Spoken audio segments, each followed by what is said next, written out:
Hey, happy Crimson Tuesday, let's do this. Deledrius, Sykes Animations, Artistic Ulysses, Evil Tentacle, Mousimus, wonderful. Wonderful, wonderful. I, just to make sure people can see and hear me, because, my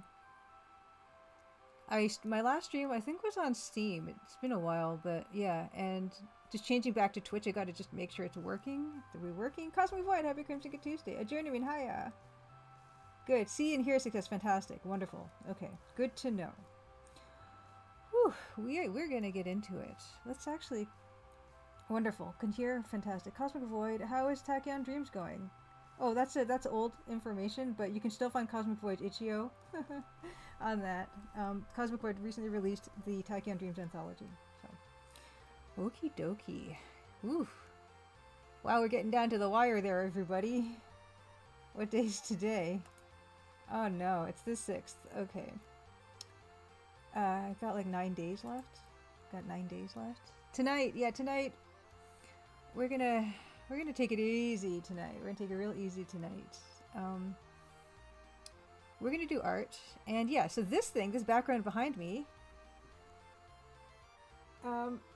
this is something we were working on together. Oh, so long ago. So maybe even a year or two ago, or what? I don't know what.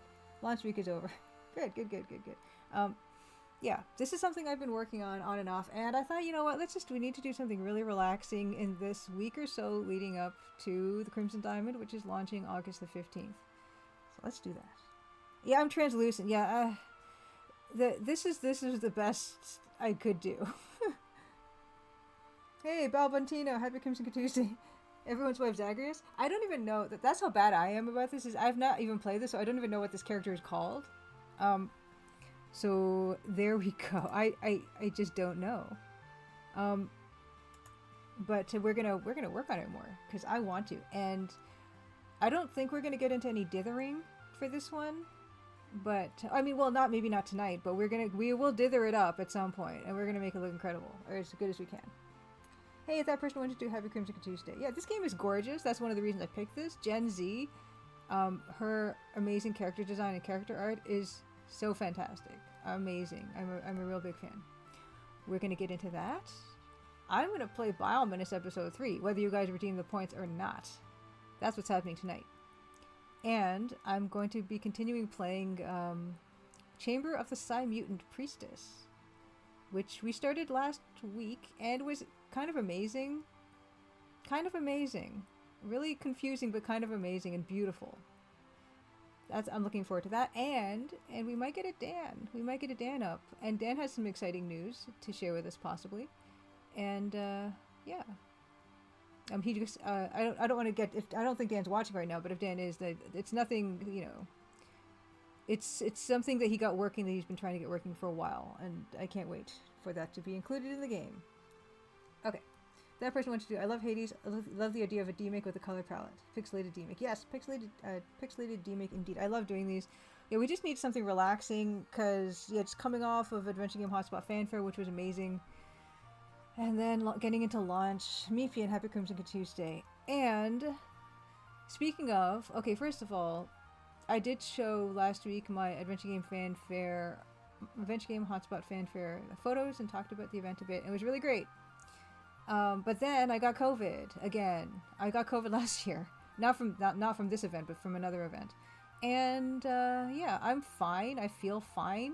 I have no symptoms, but I know other people tested positive, so I tested and I was positive. And I masked a lot. I masked all through my flights and everything, from the car to the airport, into the airport, especially on the way back. I didn't even take the mask off for my pretzels, and I didn't take the mask off for cookies because it was like 5 in the morning and I didn't feel like eating cookies at 5 o'clock in the morning. But it happened anyway, and I was a Mug Monster. I became Crimson Tuesday. Yeah, I you know, when you go, I know I was risking it, right? And I'm not super upset about that because I knew what I was risking. And although I tried to be careful and I tried to be safe, it still happens, right? And kind of wondering about events in the future for me, because I love being healthy. I'm really fortunate to be as healthy as I am, and I try to take care of myself as well as I can, and that includes trying not to get sick. And this is part of it, right? So yeah, Deleters, that's why you skipped Gen Con, yeah, I mean, for the best. Disaster Squad was gonna raid in, but it was just me. No, it's good. It's always good to see you, fellow indie devs, fellow solo devs. It's always nice to see you, and I hope your projects are going well. Yeah, Gary Ankle, it's good to see you, by the way. Yeah, COVID is it's really high right now, and people would say that COVID's going to be lower in the summer when people are outside. Turns out, it's actually there's a lot of people getting it right now. Yeah. Balbantino kept my mask on the plane the whole time. Got sick as well. It's that vacuum sealed air. Not from the event. The last time he traveled. Yeah, it just at this point, I was trying to do the thing where, okay, well, this isn't gonna go away for a while. They're not gonna solve this for a while. I'm gonna keep trying to do stuff and just try to be as safe as possible. And I tried to be as safe as possible, and it still happened. So I gotta have to reevaluate what that means. Yeah, lots of conventions during the summer help spread it. Yeah, unfortunately, but I am really fortunate that I am asymptomatic. That's really good, and I can only imagine how awful it would have been had I really come down to the bad case in these crucial couple of weeks before launch. I'm thankful for that, at the very least. Okay. Onward to... Oh, Edenwith is not here yet. We're going to hold off on the developer's update because I don't see Edenwith yet. But I can get into some of the other stuff, that fun stuff that's happened between...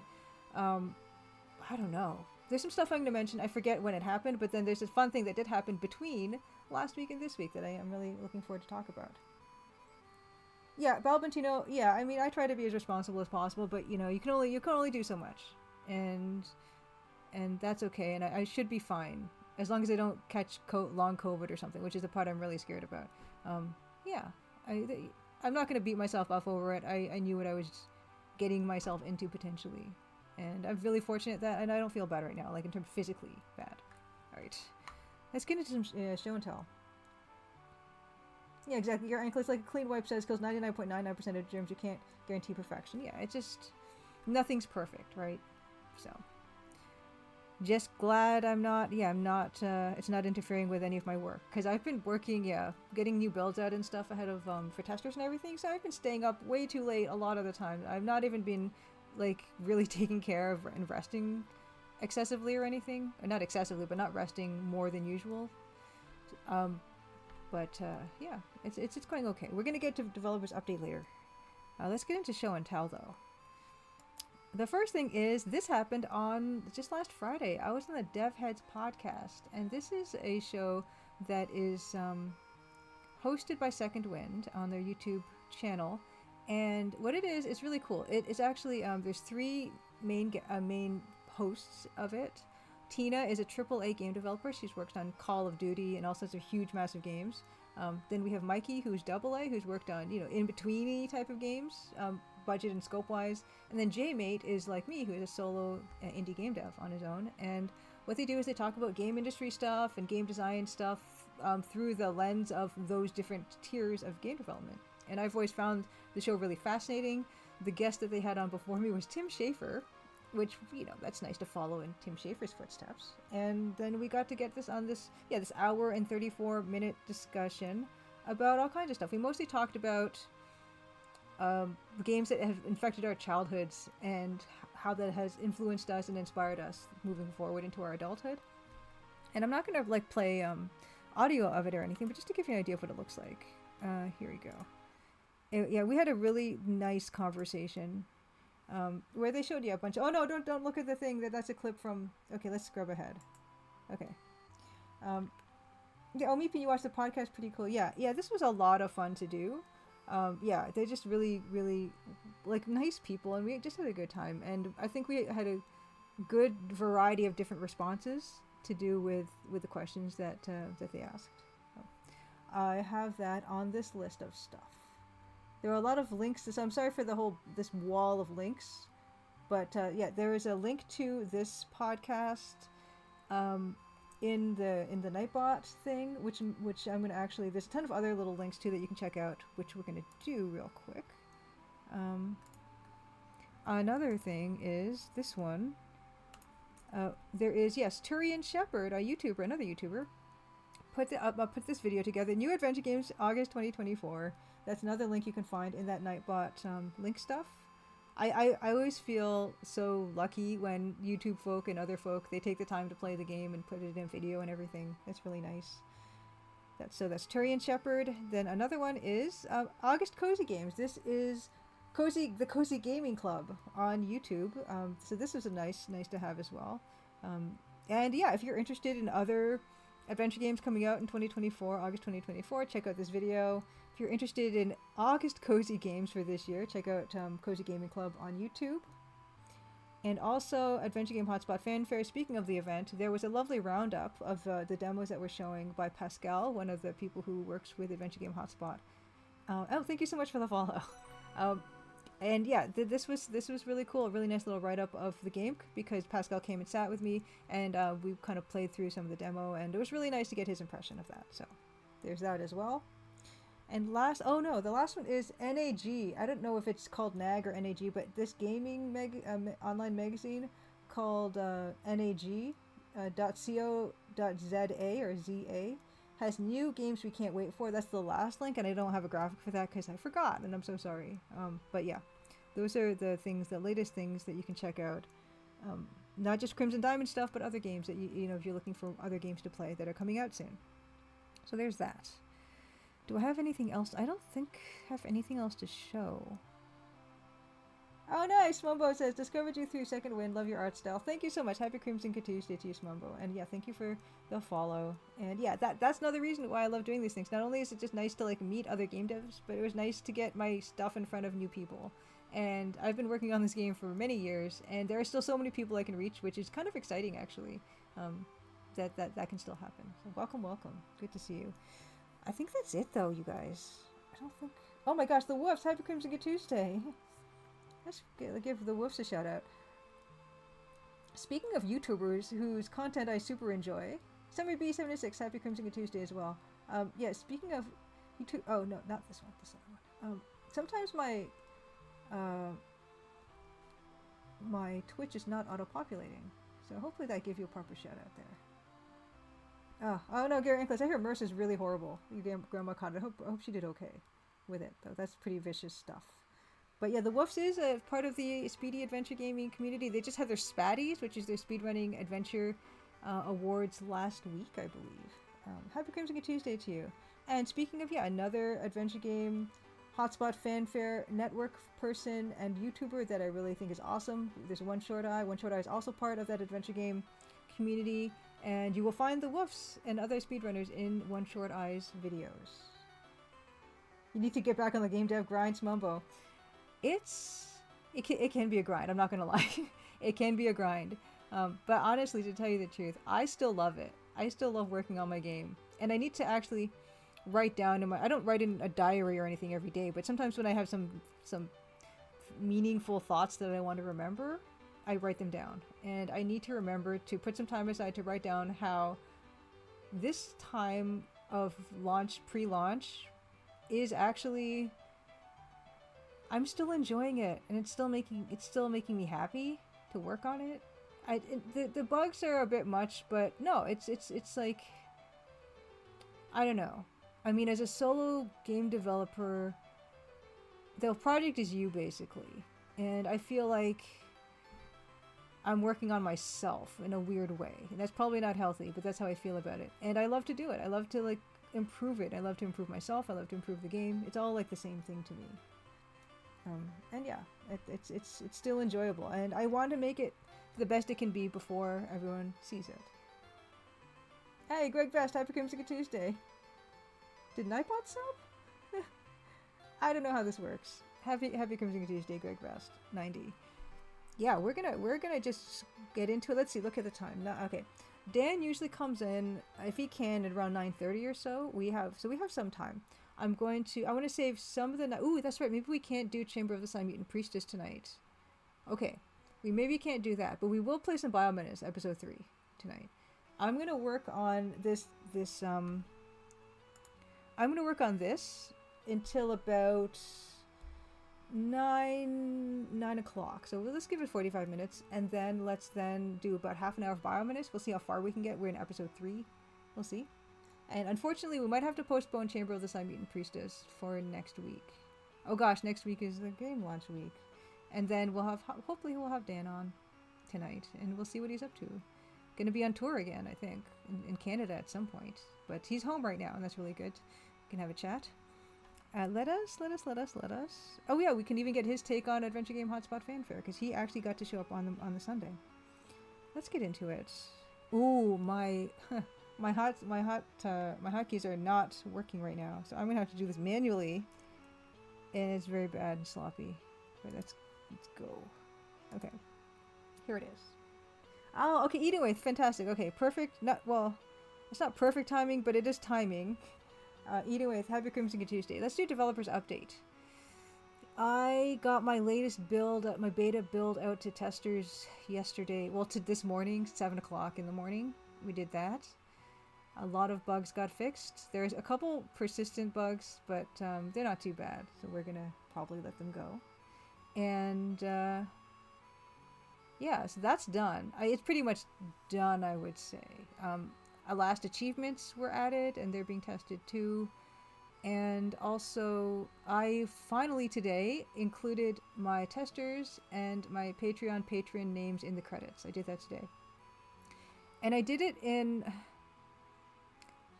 a not, I don't even know how to describe this, in a very silly way. And you know what, why don't I just show you? Because I do have, hold on, I'm not going to switch cameras yet, but I'll show you what I did. And this is embarrassing, but you just do what you can do, right? You just do what you can do. Let me find it. Okay. I'm gonna switch. I'll switch screens. Okay, this is ridiculous. Okay, let me find a good example. Okay, let's do this. Let's get into the Photoshop. I'm proud of this and not proud of it at exactly the same time. Okay, so this is the Crimson Diamond credits, and this is what is going to be in the game. This is going to be like public information, so I feel totally fine with sharing it. And it's just a big PNG that's going to scroll, right? And okay, some people's names have diacritics, which are like, you know, the accents and the circle. I don't know what they're called. I'm sorry. I don't want to disrespect anyone by not calling these things the proper things. But you know how some letters have things attached to them at the top and the bottom, like double dots or one dot, or you know, accent aigu, accent grave, and stuff like that.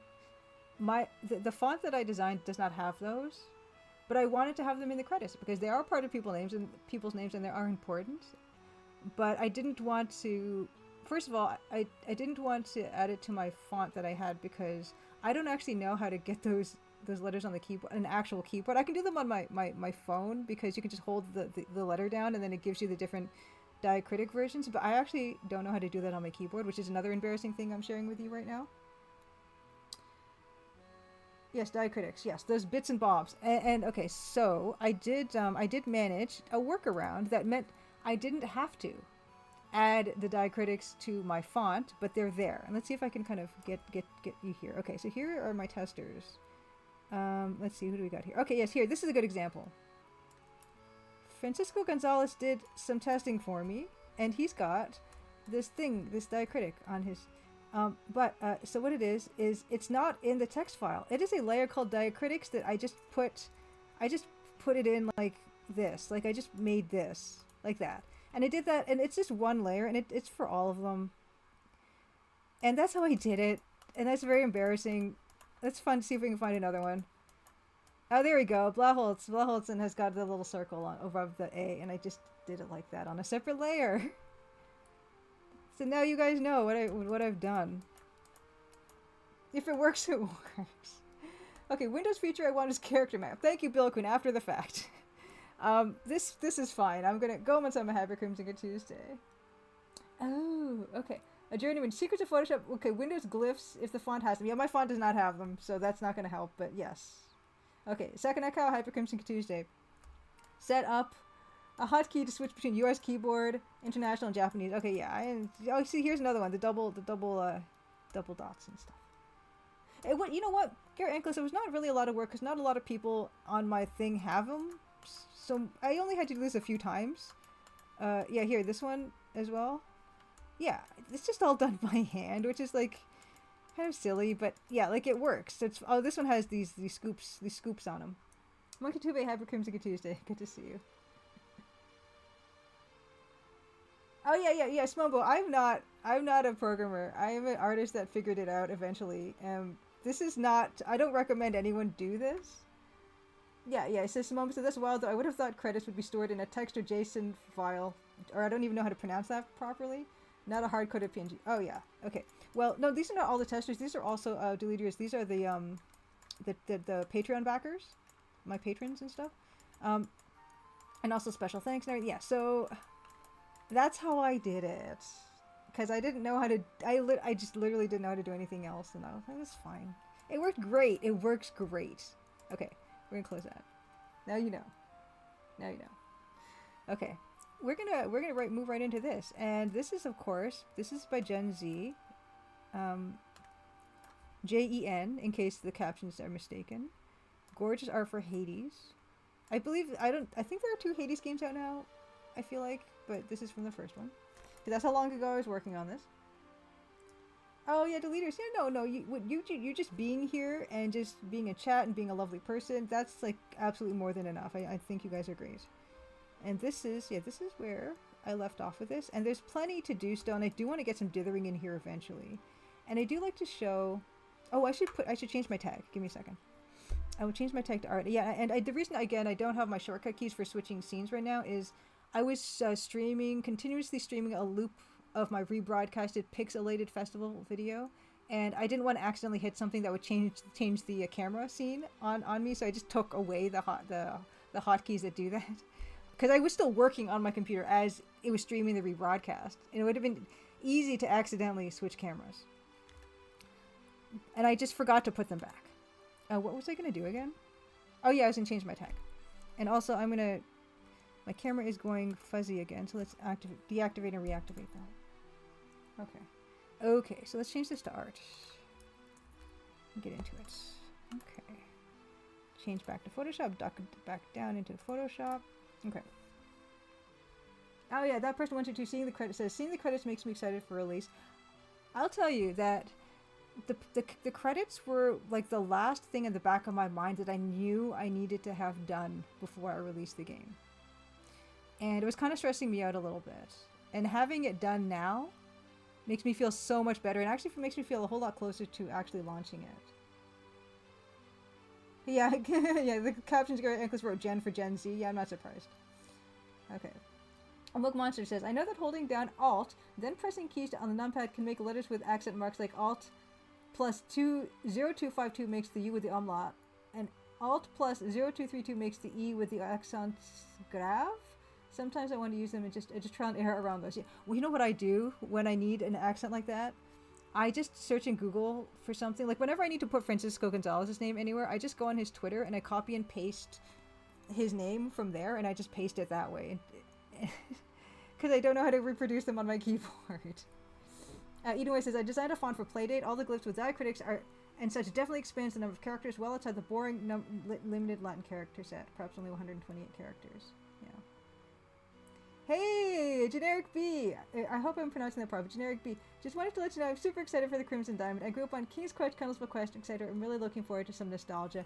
It is wonderful to meet you. I know you're big Twitch retro.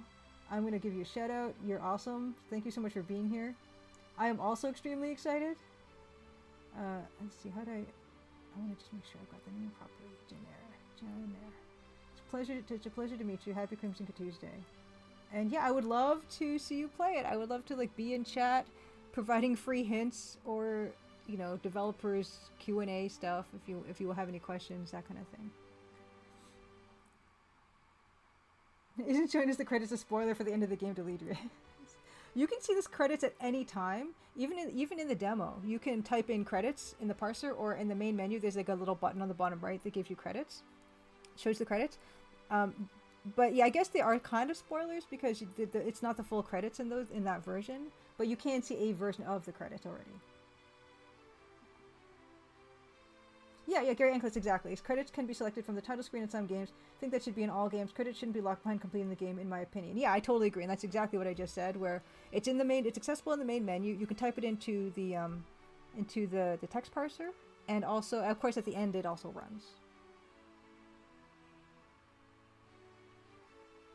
Alright, we're going to get into this. And yeah, I wanted to just show some step-by-step stuff here. where this is this fellow again. Someone said Zagreb, and I'm going to take that because like I said, I don't play games. But yeah, so this is what it looks like when it's been reduced in resolution. That's how the first step. Well, you might stream it this month. Fantastic. Originally going to play it on your Steam Deck, but then I saw you needed to type commands. Yeah, yeah, it's much easier to play on desktop. I can't even imagine what it would be like on a Steam Deck because yeah, you definitely need typing. I would love to sit in with you though. Oh, and Eating Way says viewing the credits is one of the first things I do when I start up a new game. Nice, yeah. And from here, what I do is I convert it to the EGA color palette, and it ends up looking like this. Which then you need to do a lot of work to get it back to something that looks kind of reasonable, using your own eye and judgment. And then yeah, this is his bottom half. And if you want to see, yeah, I mean, it just doesn't really look like much really. And then I started working over here on this side. But we're gonna just get into this. We're just gonna enjoy some really chill EGA work on this really beautiful piece that Jen-Z made. Let me get back to this. It's gorgeous. I think the character design is incredible. I think we can almost all agree on that. Let's do it. Oh, you know what I should do? It's like, yeah, it's not the first time I've been streaming for 4 years, but I keep forgetting. I should play my trailer on stream again and introduce myself and sharpen that camera back up. Happy Crimson Tuesday. I am Julia Minamata. I am the developer of The Crimson Diamond, which is a cozy mystery adventure game that's coming out August the 15th. Whoa. Yes, August the 15th. I don't know why I stopped there. But yeah, August the 15th is when it's coming out. It's going to be coming out on Steam and on itch.io and on Fireflower Games. And I'm working to get it on GOG, but it's probably not going to be on GOG for launch. But hopefully eventually it will be. And yeah, it's been in development for a while, but I'm really excited to show it to everybody. And actually, yeah, my musician who worked on this game is going to be on maybe later tonight with me at around maybe 9:30. But yeah, I mean, for the last 4 years, I've been kind of streaming game art on the channel, but also not anything spoilery. And when there's anything that might be even vaguely spoilery, I bracket it with lots of like warnings and stuff like that, which is what we're about to do right now. Because I'm going to show you the release date trailer. And it does have footage that is not in Chapter 1. And I know some people are very, very... Oh, that's not it. I know some people are very, very against spoilers, and I totally respect that. Let's... Ah, there it goes. Okay. Where is the trailer? There it is. Okay, perfect. This trailer, so please, it's a minute long, and there's no spoiling voice saying anything spoilery. You can please just look away, and I will tell you when you can look back. And here is the trailer, the launch day trailer for The Crimson Diamond. Here we go. Please look away if you don't want spoilers.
Okay, you may look back now if you're afraid of spoilers. Robot Spacer, good to see you as well. How are you liking Deja Vu? I feel like you're gonna just rip right through that game because it's pretty straightforward. Oh, let's just shout out Robot Spacer.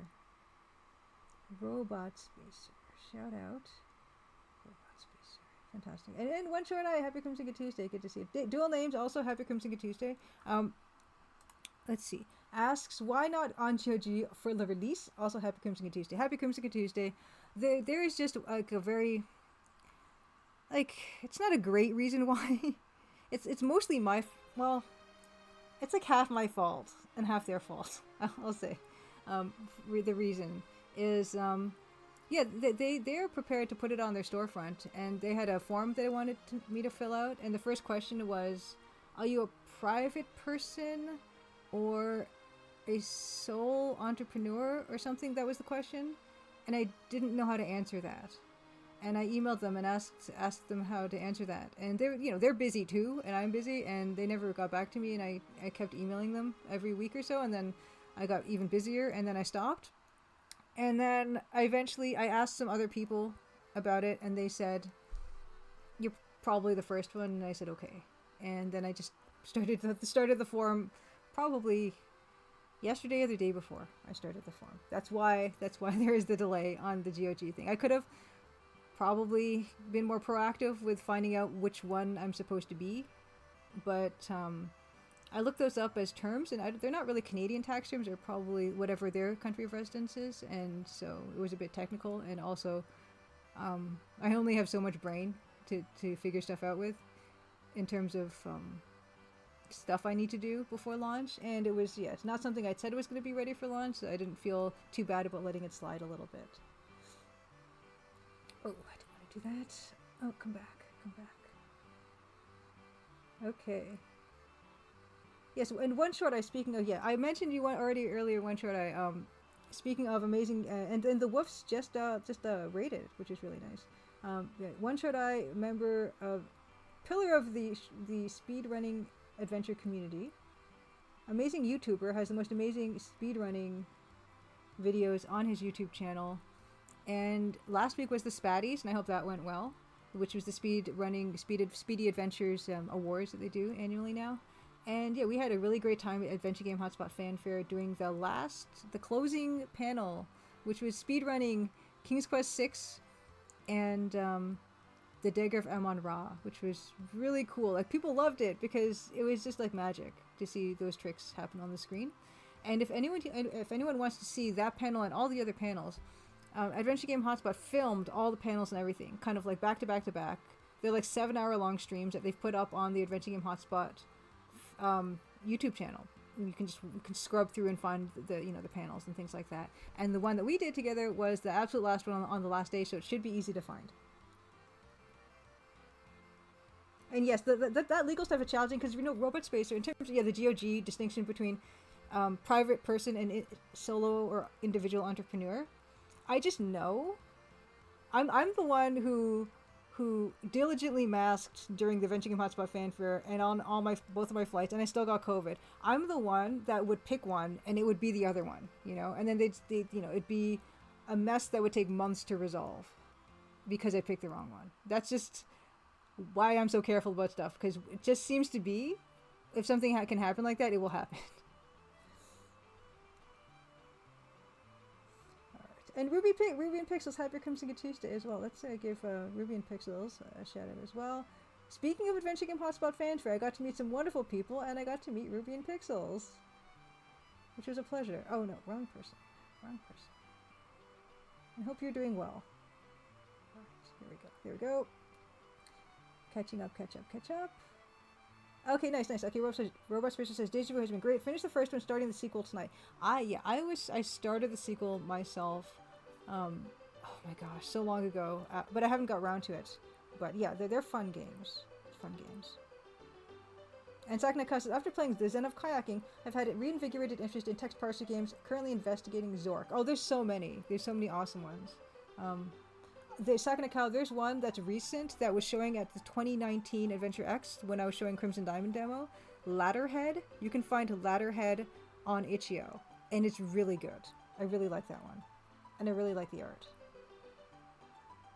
Yeah, Deleter says, I hate questions on things like that which assume that people who aren't likely to know the implications of specific jargon will know that jargon. Yeah, especially if it's like country specific. And I think, yeah, I think Inoue says that, yeah, they're based in Poland. And yeah, I just went, there's 3 weeks in a row where once a week I would say, please, can you help me with this? And then they're busy, they didn't, see it or something. And then, so I just said, I'm just going to get this ball rolling. So I just filled it out saying I'm a private person, and hopefully it's not incorrect. And that could change even in the future too. I don't know. And then I'll have to change it to something else. Anyway, it's fine. It's fine. Yeah, Bill Kuhn, Zen of Kayaking. Yep, someone please, if you haven't already, put the link to Zen of Kayaking by Pixel Turkey and Game Dev Jeff in the chat. Please. Okay.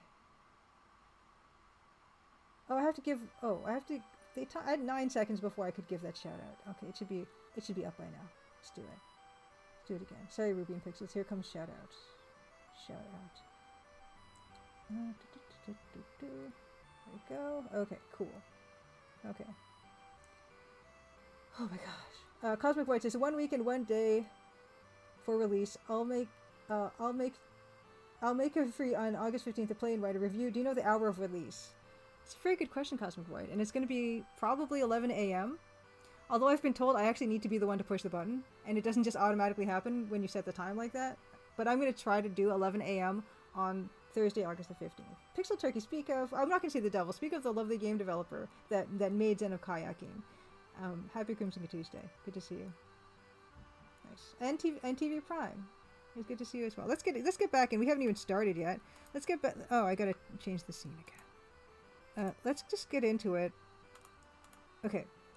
We're gonna get into this, and the first thing I need to do is at some point during this, I just did this. I don't know what this is from. That's obviously not desirable, but it's on every single layer. So that's been bugging me since I opened this file again. We're going to fix that. We're going to start a new layer. It's just, it happens sometimes, right? Just going to get in here. It's just no idea. This is all going to be cleaned up later anyway, but it just, I don't like seeing it. Do not like seeing this. Okay, that's fine. It's good enough. Okay. I was working on, last thing I left off on was on this side. Let's just open this up here. Okay. There's something really kind of therapeutic about cleaning up these, the indexed pixels here. I don't know, I might even add more dimension there, come to think of it. I think that could be nice, like that, but thicker. I could just keep doing this. Yeah, I do like it. Just nicely stepped kind of stuff. Okay, yeah, Cosmic Void knows. So having released 14 games in the past 4 years, I believe, says you must press the green button. Okay, yes, I must press. So I'll have to get up for a green button press. And yeah, 11 a.m. doesn't sound early, but it is early to me. And it makes me feel like a bit of a bum because I stay up late and then I working and then I get up late.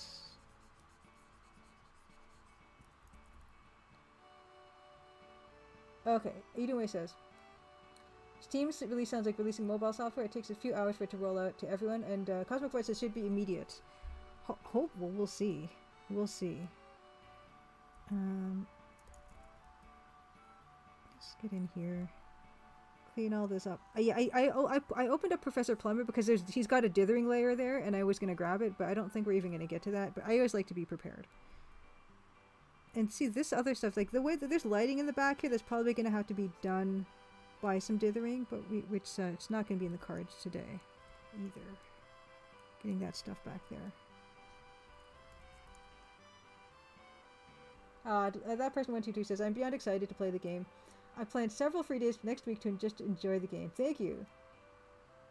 Yes, yeah, Gary Ankelis, staying up late and getting up late, it is, I have the same waking hours as people, but then I feel all sheepish because I'm not following people's schedules so much. But, yeah, and my testers are saying that the game will probably take, like, a minimum, if you're playing it the first time, minimum, like, 6 hours or so, but I've been saying 7 to 10, and they said that's probably, if you're trying to, do stuff in the game and take your time, it's probably going to be 7 to 10 hours, and you might be tempted to play it again. There's a bit of replay value. There's not a lot of replay value. Well, I won't say that because the testers actually say there's a lot of replay value in it, so I feel like I can't even say that it doesn't. But there's some. You might be encouraged to play it again, or not. If you play it once, I'm happy, and leave a review or something. It's very helpful.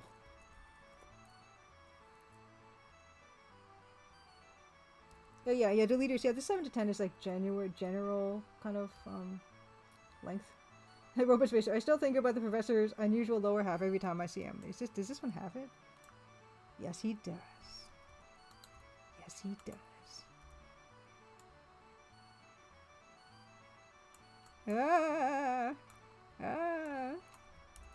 This is in the game, you guys. This asset. Now, you guys know because you come here every week. You know that he soft serve ice cream in his lower half. Oh yeah, anyway, for completionists who need to open every cupboard and cabinet, it should crank the game time up to 20 hours. Yeah, that is another thing. There's 2 achievements for this in the game. There's one achievement for opening all the cupboards and drawers that are accessible in Chapter 1. There is another achievement that is for opening up all the cupboards and drawers, all of them, because some of them are not accessible in Chapter 1. And I'm not going to spoil like how to do that. I don't want to spoil anything, but it's actually kind of funny how you need to do that. I can't wait for my testers to figure out how to get that second achievement for actually opening up all the cupboards and doors in the game. I'm really looking forward to that.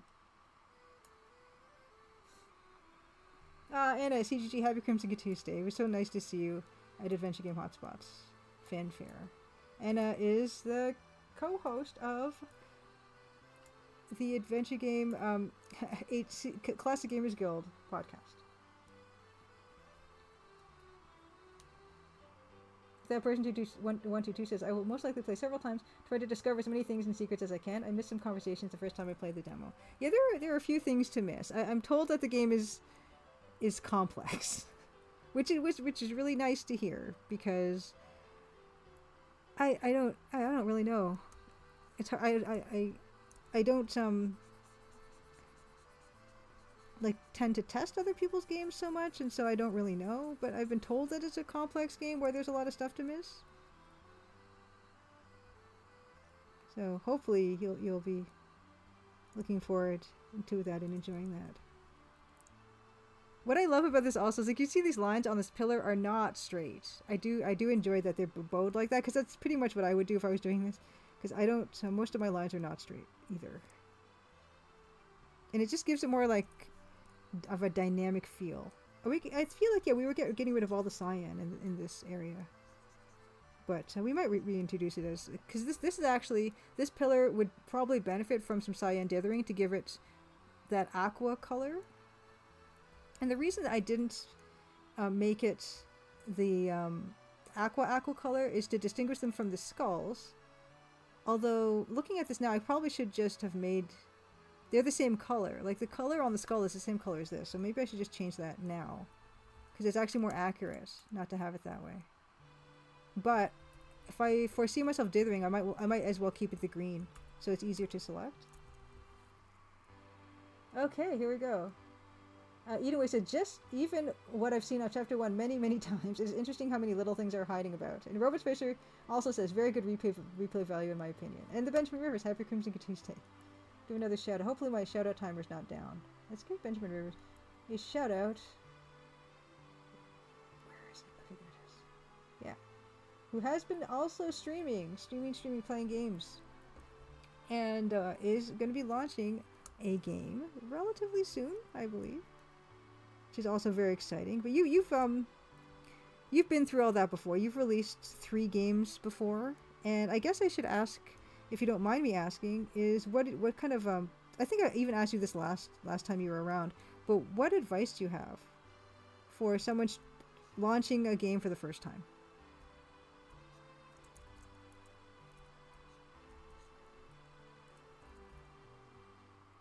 Secret news. Secret news. It's always fun to have secret news. Oh, another thing I should mention as well. There is, I'm part of this a small YouTube channel called the Level 0 NPCs, and we've been Let's Playing Um, we've been let's playing Sierra adventure games. They've been playing them for years and years. I joined them last year, I think, and we recently started playing the Crimson Diamond on stream.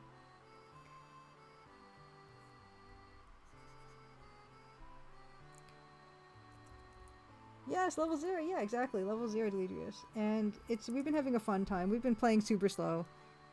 I think we put 2 hours in so far, and we're a third of the way through the first third of chapter 1. We're not gonna get to the full game before launch, which was what my concern was. Okay. Can I just copy and I think I probably asked this years ago when I started this. Can I just copy and paste these two things? Is that okay if I do that? Is that bad if I do that? It's so tempting. Looking at it, it looks like it kind of was. A little bit. Not exactly. But at this resolution, who's gonna know? So I'm gonna do that. And then I can make it a little bit, they can make them distinct from each other after. I'm gonna do that. Does it have the light? Ooh. Does it have the light? Okay, so yeah, the lighting here is a little bit different, but we can figure that out. Let's do this.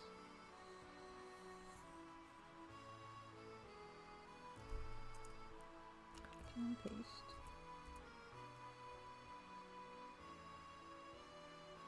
Okay, Benjamin Rivers. Okay, Benjamin Rivers. Ooh, game release. Pro tips. Here we go. Don't look at numbers for at least 24 hours. Keep tissues on hand. Try to just get away from it all if you can to clear your head. I think these are all very good pieces of advice. Ooh, Edoy says, speaking of Sierra games, there's a new Playdate game coming out soon called Superconductor, which is a train game which was inspired from the train minigame Donald Duck's Playground. Oh my gosh. I remember Luigi was playing Donald Duck's Playground, and that looked really cute. Oh, okay. Benjamin Rivers also has more advice. Says, but I think your launch is going to go very well, so my advice is prep your favorite cake or pie for launch day. Okay, I like that piece of advice. What's my favorite cake? My favorite cake is one that I learned how to make from my mom, which is this chocolate mousse cake. Maybe I'll make that. Okay, there you go. Is that... It's not horrible that I did that, right? It's a little bit, but it's... Okay, also the lighting. Yeah, the lighting you can see is on the other side of that thing, so I'm going to have to change that, which is fine. I might... but I don't have the spoons, as they say, to make my own chocolate mousse cake. I don't know what I'll do. Yeah, let's fix this. Let's put that lighting on this other side.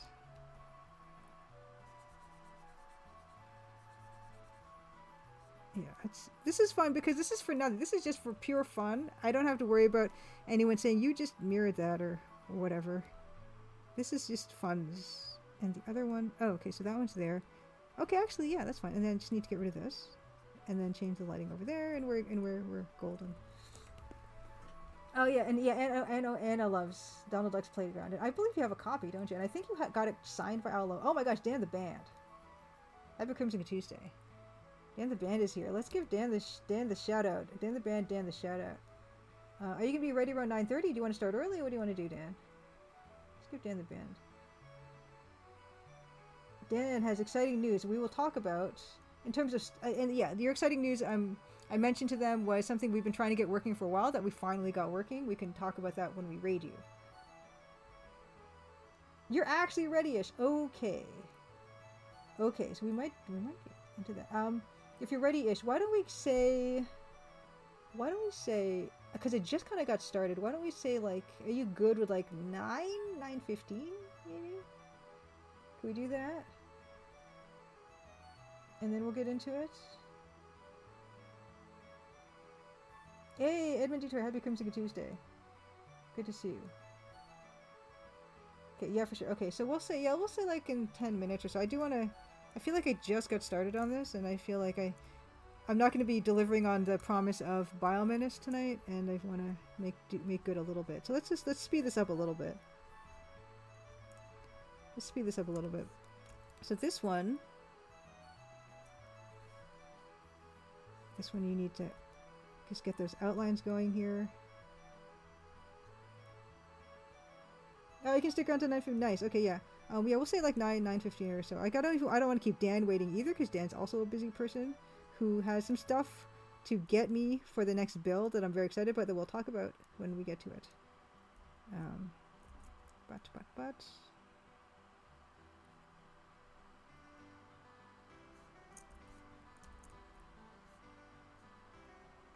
Dan also came, I mentioned, to the Adventure Game Hotspot Fanfare, which was excellent to see him. Just looking at the shape of the black here for these tassels.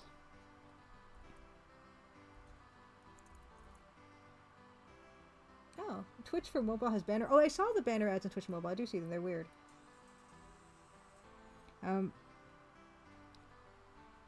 But yeah, like I was saying, I think about a month ago, I was just kind of getting like pre-post-launch sadness, like pre-post-launch malaise, I guess you could call it. But like now, I just feel really good about it, and I'm really glad that I do, because it's exciting. It's exciting, and no matter what happens, it's a success for me, you know? I'm just proud that I did it, and it's coming out at long last. So no matter what, I'm happy with it. And yeah, it's not perfect. It's never going to be perfect, but it's really cool that people will see what, I mean, it sounds like such a kid thing to say, but people will see what I can do, you know? And that's really neat.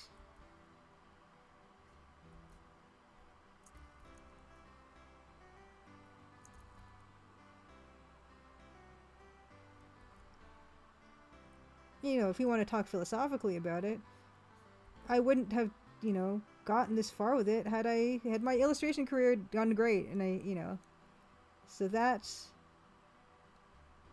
not working out for me was probably the best thing that could have happened.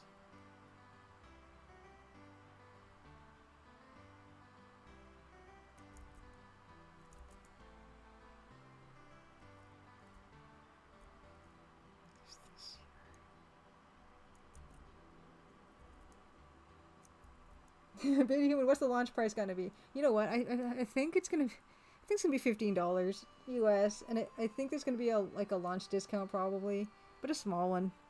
That's probably what's gonna happen. Yeah, $40 in 1989's money.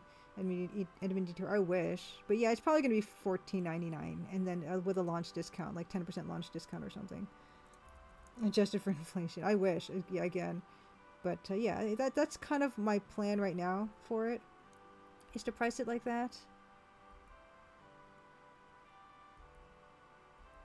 And also another thing I'm probably gonna do is I'm probably gonna take down the demo when it launches, because $15 is a small price to pay to see if you like it, and if you don't like it, and if you don't like it, you can get a refund. So that's kind of the plan, in case you're thinking about playing the demo.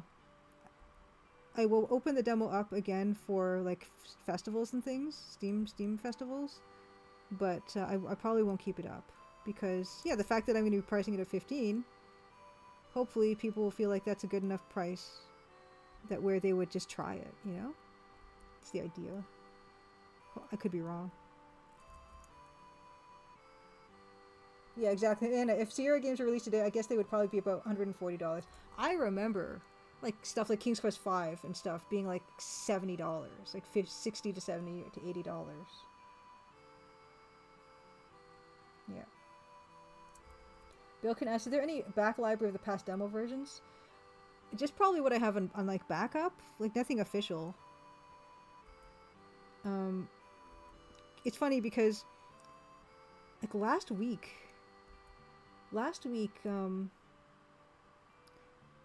I got messaged saying that the itch.io version of the demo was like the old one, like with all the old placeholder art. Which was nice that the person told me, and then I was able to take it down and replace it with what it was supposed to be. But yeah, I've got them kicking around somewhere, but like not in any like official capacity where I'm like I would have make that available, or it's not something I can easily access without just rooting around for it, you know.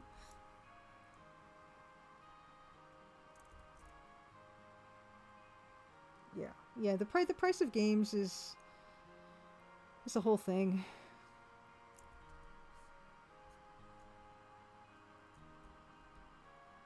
I even like just this tassel that I'm working on. It's got, you know, some wear and tear to it, and that's cool too. It's these little touches, you know, that really make something kind of come alive. Oh, there's some brown in there. Edmund Detour. There will also be a free version with microtransactions, coins per word, and gems per hint. Subscribe for no ads between your rooms. Yes, it's going to be subscription service. It's the only way forward. You know, don't blame me. Blame the shareholders. It's not there.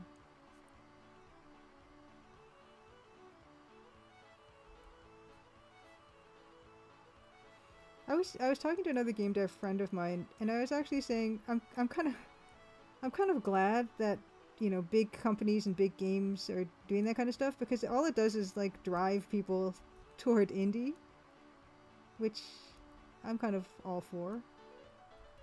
It's not good for people who are working in that space, like the actual creative people, but for indies who don't do that, it's gonna hopefully bring people more interested in indies that maybe weren't before.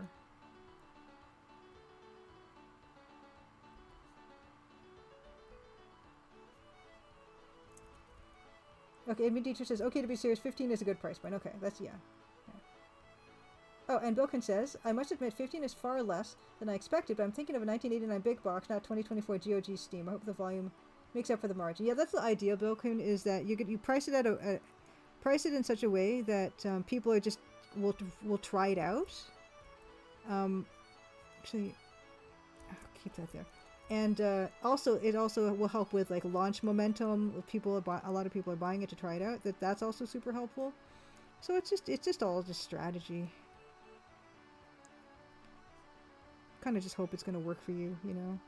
But you're never gonna know if it was the right choice.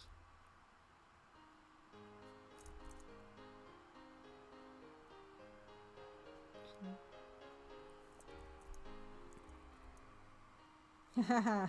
Bilkin, I love when I get a big box games on eBay and the original receipt is in the box. I think I got original receipts in my King's Quest 5 box. And Eden West says, yeah, hopefully $15 won't scare off some people. When Return of Monkey Island came out and it was only 25 USD, I was surprised and expected it would cost more. So I bought it twice, 2 different systems. Oh, Benjamin Rivers, now I'm getting cold feet about our price. It depends on the genre too, I think, the Benjamin Rivers. Okay, I mean, that looks okay here. I'm not gonna... Oh, Mousesmith says, okay, $15, excellent, okay, yeah. Yeah, it's gonna be fine.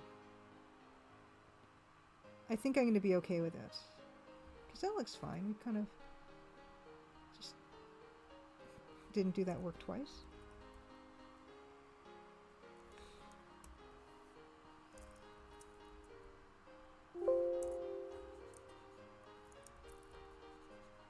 No, what's happening?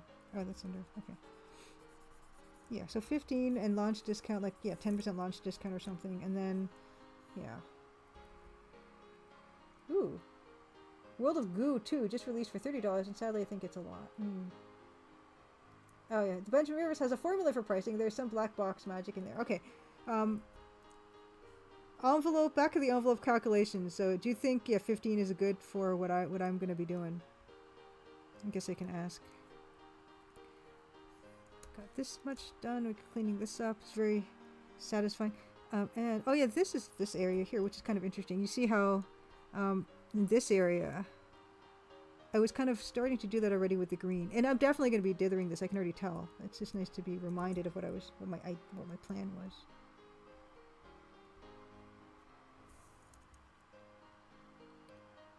Okay, so that's that.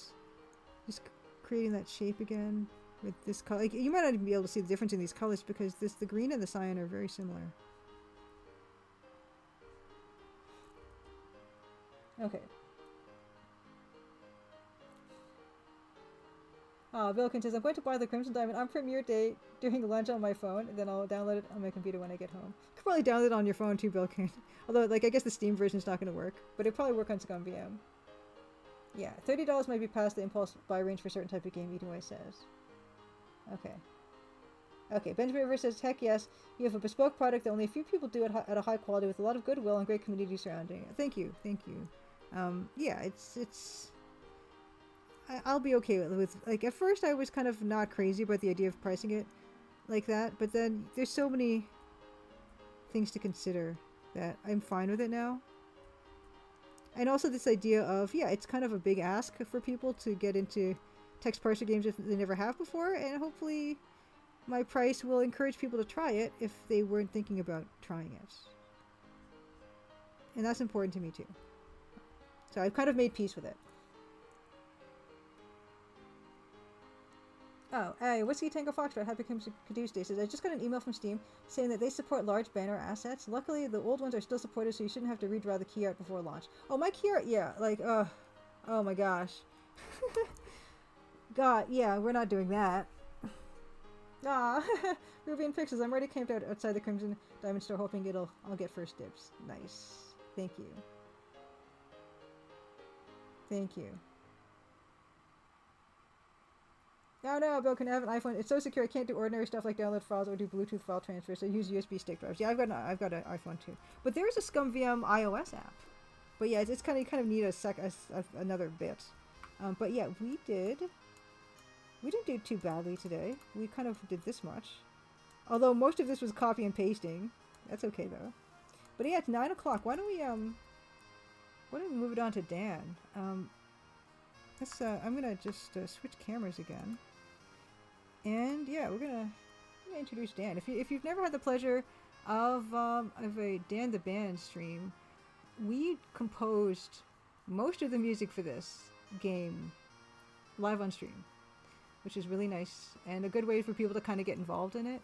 And we don't have to do that anymore, so we're probably just gonna chat and see what he's been up to, his experience with Adventure Game Hotspot Fanfare, and yeah, this really good piece of news he gave me today about audio for the Crimson Diamond that is finally going to happen.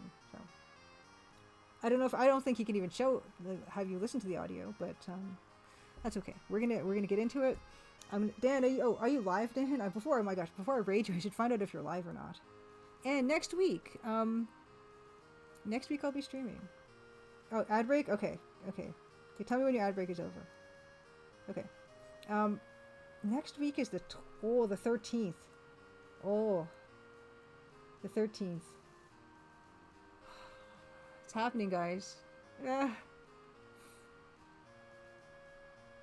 It's good. It's good. It's happening. It's happening. Are you back, Dan? Are you back? Not many more sleeps. I know, but it's in good shape, relatively speaking. Okay, you're back. Cool. Are you live, Dan? Are you live? Evil Tentacle. I don't know if I said Happy Crimson Tuesday to you, but I saw you come in earlier. But yeah. If you're live, Dan, we're gonna get over to you, and we're gonna see what you've been up to. Maybe you can show us some goodies from your treasure hoard. Some new acquisitions potentially. Let me know. But yeah, we'll stream next week, and we will probably, gosh, I don't even know if I should do an extra stream or if I can. We might just stick to, because it's coming out on the Thursday. You know nothing, Dan. It's coming out on the Thursday, the 15th. I don't know if I'll do I'm not gonna do a launch day stream because I need to be all hands on deck for that day. But gee. Because it feels like waiting for Tuesday to do the launch stream, Crimson Tuesday launch stream, feels kind of long. But at the same time, I think I might need a break on the weekend. Maybe I'm just talking out loud right now. Maybe maybe we'll not do well. Our launch day stream might be the 20th then, if that's okay with you guys. That's okay. Are you live, Dan? What's going on? Am I gonna have to check on my phone if you're live, or what? Help me out here, Dan. Seagull 2000 Happy Crimson Tuesday. Yeah, I feel like I just can't. Oh, that's another thing. Legends of Adventure. I think they're streaming something right now because they're celebrating the end of their backer kit campaign, which raised 400% of their goal. It's kind of incredible. Okay, Dan's live. And they asked me if I wanted to be part of that, and I said I just can't. I don't have the stuff in me for to do that, and I think I'm probably not gonna push my luck and try to do extra stream or anything for launch. We'll just wait until the Tuesday. He's alive. Okay, I'm gonna rate Dan. Let's give Dan a shout out first of all. I'm not gonna push my luck. I have asymptomatic COVID, but I'm not gonna push my luck.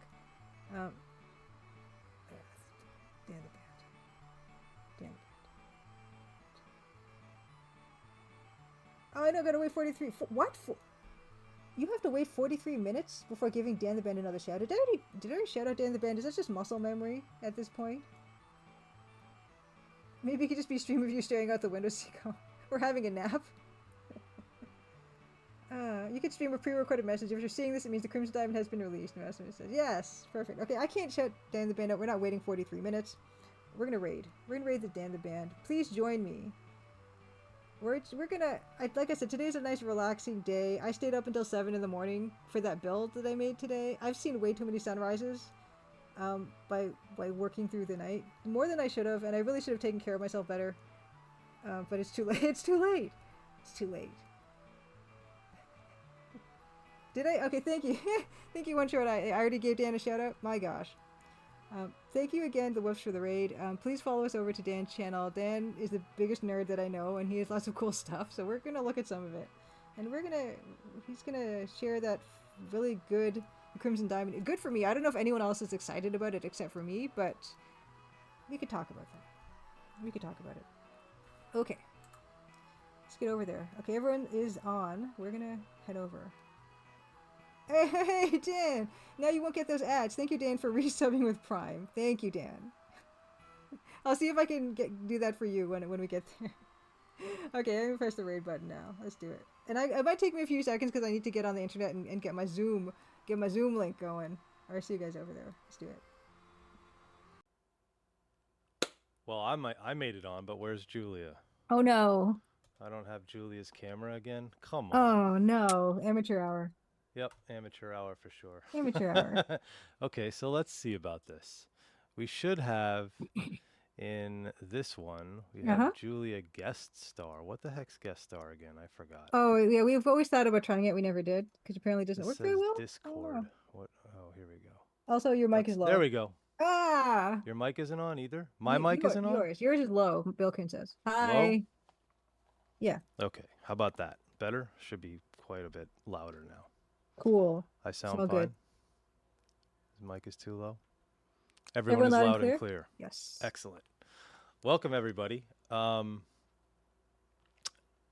an interesting time to be streaming Crimson Diamond stuff, because there's literally one possible Tuesday left to stream before the game's release, right? Yep. And you could potentially stream on the weekend, but you were debating that, I heard. Yeah, I was trying to decide if I'm going to be doing a special launch day stream or some like around launch day adjacent stream, or if I'm just going to give myself a break and wait until the following Tuesday to do some fun stuff. Well, I was going to say that, you know, I don't know if you've experienced crunch bad enough yet, so, you know, you should probably push yourself, but you're saying you're staying up till 7 in the morning, which means, yeah, no, you're experiencing crunch pretty bad. It's fine. But the upside for you is it hasn't lasted that many months, right? Crunch. Oh, no. It's only been the last few weeks or something, or month or something. That's not too bad. No, it's fine. It's not too bad. Fine. I think that's reasonable. That doesn't put people in early graves kind of thing, you know. No.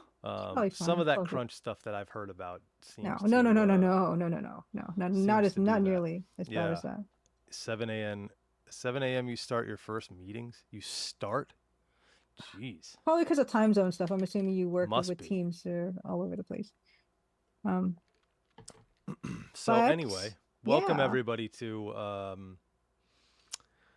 I guess technically our music's done, so who knows how many more of these chaotic streams we'll do until development, or we need to fix stuff. Hopefully no music stuff has to be too fixed, but you never know. And then yeah, the game's coming out soon. We actually have a release date. We actually can say it. Yeah, And as far as I know, that's still the plan, right? that is still the plan. Yeah. That is still the plan. So yeah, what we've actually been, believe it or not, this will Mm-hmm. actually be kind of fun because I've been working on trying to sort out a problem with the MT-32. And Hmm. it's not really an MT-32 issue as much as it is modern hardware, modern software working with the MT-32. So I finally, the last 2 days have been destroying myself and finally talked to Brandon Bloom, aka Musically Inspired on Twitch. I don't know if he streams, but I don't think he streams Hmm. too often. Maybe every once in a while, but um he helped me a lot with getting this thing working, and finally we decided that it was the MIDI interface, the cable that I've been using to compose the entire soundtrack was the actual problem. Oh, So I'll kind of, we'll go into it more yeah, yeah, yeah. I'm and curious. and stuff like that, and we'll talk about, you wanted to talk about the adventure game fanfare, Yeah, which was yeah. cool. At least I only got to see a little bit of it for a couple hours, but I thought it was really cool. Anyway, so let's see. Let me see if I can show off. Yeah, I can kind of show off here what it is that I'm looking at right now. And it's, oops, pressed the wrong button. Which button do I want to press? This one. Oop, Hmm. I'm gone. And my keyboard shouldn't be there. Okay, good. Julia's in a weird place, but it's all right. It's fine. Anyway, we are looking at, this is, you can't even really see this, can you? It looks tough to see. I'm going to make it, Wow. I'll tell you what. I'm going to make the resolution smaller. Oh, I I'll see. show To off blow it up. everything here, and Right. maybe that'll help a little bit. And I I kind wouldn't, of I love how orderly your desktop is. It's kind of like is there's it? not a lot on there. No, there's more than I want on there right now. But you're more well organized than I am. Really? Yeah. Desktop wise, you've never seen Yeah. my actual, well, you've seen pieces of my basement. Just look behind Well, I mean, that's me. still like well organized. mm, I'm not saying I'm surprised, but it I'm just not, looks very neat. I don't think anybody would call that well organized, but you have, so I'll leave you there. No, Okay, I don't this is even a put mine lot in a better. grid. This They're is a just kind lot of like better. scattered. Yeah, that's You better. can kind of see what's going on Yes. here. Yes, yes, yes. There we go. And this is all the different settings. So this setting was just killing me. I couldn't get this to work because my Rev 2 is my controller. And finally, I basically had to change this cable, the interface cable, and that allowed this software MIDI aux, which basically allows you to route things differently. As you can see, this is not exactly like cutting edge. Looks like the Matrix. Yeah, this is me playing keys on the keyboard. You can kind of see. Let's see if I can Ugh. fix this camera. This camera sucks. I don't know why you can't even see my hands. Yeah, this camera sucks. Anyway,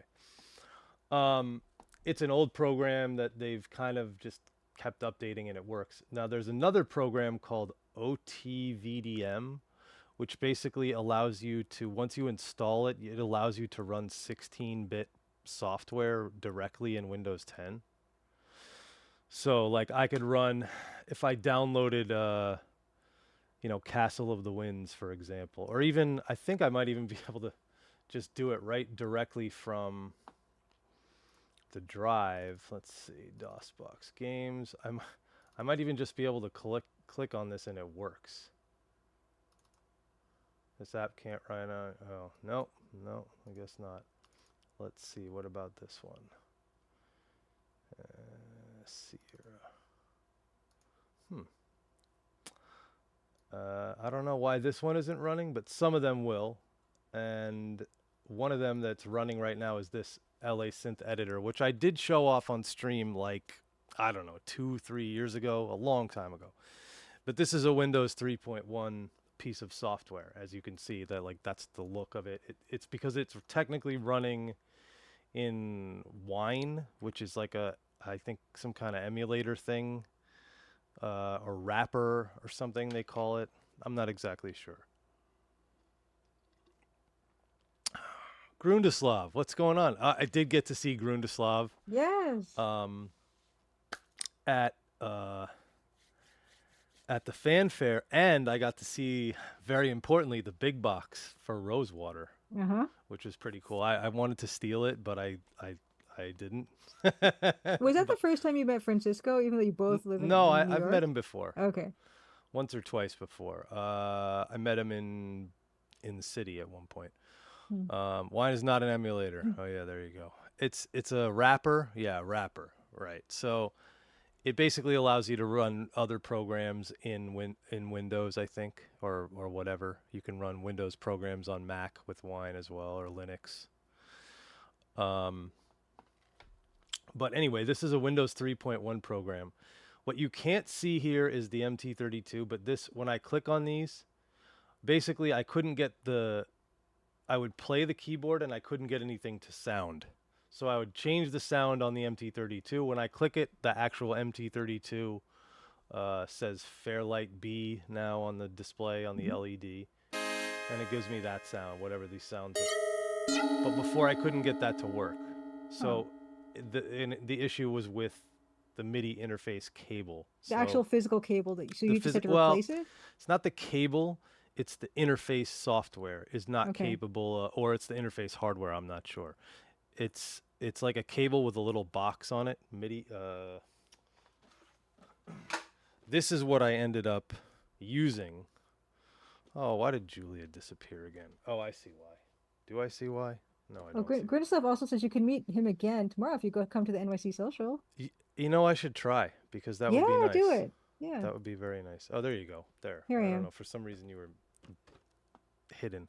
So anyway, I got the Roland interface, and the reason I got this is very funny. So I was at the Bonnaroo Music Festival a little while ago, and one of my friends from the Big Box PC game collectors named Matt was there. Well, I brought him there, and he brought his daughter and his wife, and they had a really good time. And he decided to send me a care package. Aww. Part of that care package was this. The other part of that care package was right behind me. He sent me a boxed version 1 of a Roland MT-32. So while Ken Allen was giving his away and donating his, I ended up with another one. Whoops. So I don't know. Maybe we'll swap that one out for this one. I know Matt was using it, but he just felt like, I don't know. He's not much older than me, maybe a year or two. And he's always like, oh, you know, feel like someone younger or whatever should have it. I'm like, oh, come on, get out of here. So there's a couple boxes, Bill, and I got to meet Bill Kuhn as well at the Adventure Game Fanfare. But there's a couple boxes. There's the version 2 box, which is white.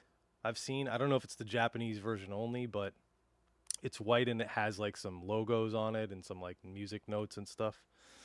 Anyway, to jump back here. So this is what I've been dealing with. I've been trying to get this stupid thing to run, and I could get it to respond to the MT-32 would change sounds, but I couldn't get the keyboard to make any sounds when I pressed the keys. So I basically couldn't get back the oh yes, I got to meet One Short Eye as well. Yep. And we talked about the speed run. No, I think I was more spacey than you, so don't even sweat it. I was still on European time. I was jet lagged, and I'd only got in maybe a few days before that Tuesday or something back in the country, and I'd been there for 3 weeks. So anyway, yeah, we finally got this thing working today. I had a problem where I haven't really talked about it, but I actually lost a NAS server, and somehow I managed to lose both drives that were in the NAS server running in RAID 1. So you're not really supposed to lose data because one drive breaks, the other one can fix the other one, right? That's the theory. They both broke. Yeah, and I tried to get data recovery, it didn't work, blah blah blah. So anyway, this was a while ago. Thankfully, I'm not torn up anymore, but I was pretty upset about it. That's you know, part of the reason I didn't make an announcement. Pretty upset about it. So anyway, I lost all the sounds from the game that I had done. So I had to redo the sounds. The good part is I knew where to go to get them. The bad part is it was really it took me like a day and a half, which is way longer than it should have, and I haven't really had a day and a half at home in months. So it's been challenging, but I have it now, and I've been recording sounds. And what I think we can do is actually record sounds and do it on stream while it's recording. I Yes. think without affecting anything, without excuse me, without I think anyway. Yeah, because the only sound source coming from here into this computer is the streaming computer, and the only thing coming out of the streaming computer is the MT-32, I think.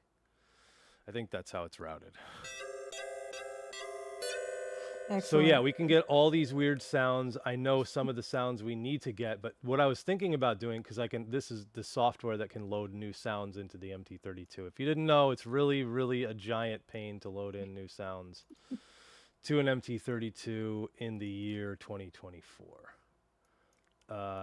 It was probably a pain back then, but it was more of an acceptable pain because they hadn't solved a lot of the other issues that they've kind of solved over the years.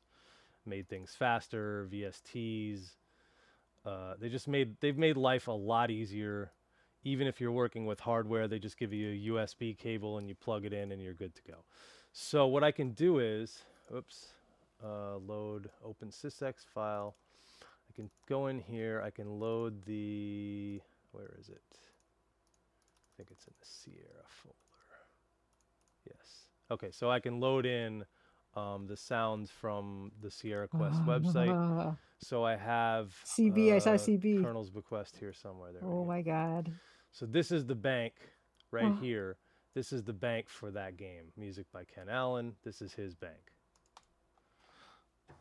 So good. I think he created all these patches is the deal. What people might not know is the current sound effects that are in the game is stuff I made in a Beepbox, just on a browser-based thing. But I did want to have like actual, more authentic MT-32 sound effects, but we just haven't, either been able or haven't been able to get around to doing them.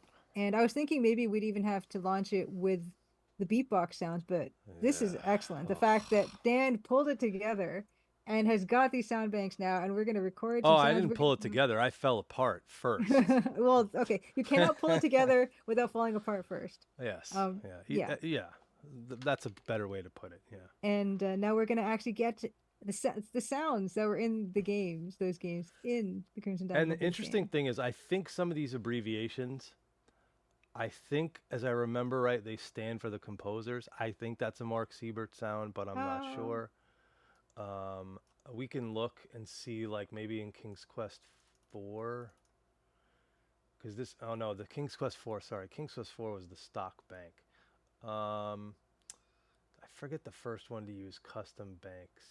It might have been Space Quest 3, or is that the stock bank as well? No, this is custom, and you can see MS. Yeah, MS. Yes. But I don't know. Did Mark do sounds on this? Because he didn't do the theme song for Space Quest 3. Anyway, it doesn't matter. Let's go back to Colonel's Bequest, and let's just get all the sounds from this thing, because we need probably a lot of them. Ooh, that's ugly. It's probably like it's probably meant to be like an insect sound, like I think so. Or something. I don't know, and I don't know if he like. Sometimes you can mess with a controller and that'll change the sound a lot. The thing is, and you guys will see, because I'll have another special announcement to make at some point tonight. You guys will be able to see hopefully in the future, because I'm going to be doing some more streaming game related. And we'll talk about that in a little bit. I just want to get this thing going first. Okay, so let's see. This has got to record, so let's just record from here. Okay, boom. All right, so we're recording now. So, oops. I don't want to look at this. I need to be able to see. Yes, there's what I need to be able to see. Oh, going to stuff. The first announcement was that Dan got this stuff to work, and we're actually going to have genuine MT-32 sound effects that are actually from those Sierra games. Well, built by these musicians who did the Sierra games in the game now, which is very exciting. There's a water sound. That'll be good. That's so good. Yeah, mine is terrible. I'm so excited. I'm so excited.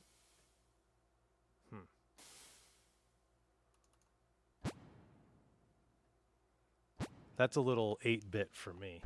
It's a little 8-bit, yeah. Yeah, that's a little 8-bit. But it could be like someone slipping on tile or something. Like That's better. That's way better. Yeah. Oh, that's good. That's real good. Okay. Yeah. Yeah, I like this type of atmospheric sound. There's stuff I really wanted to have outside the lodge. When you go outside the lodge, like at nighttime, you want to hear the crickets and all these things, frogs and things. I love those sounds in Colonel's Bequest. So that would be it. So I'm saying I dual names. I am so excited to have these. No, I don't think we have any crocodiles, and I don't even know if they actually sound. I have a lot of bird sounds in addition. Perfect. To Yeah, this birds. one. Perfect. We want all the birds. Yeah.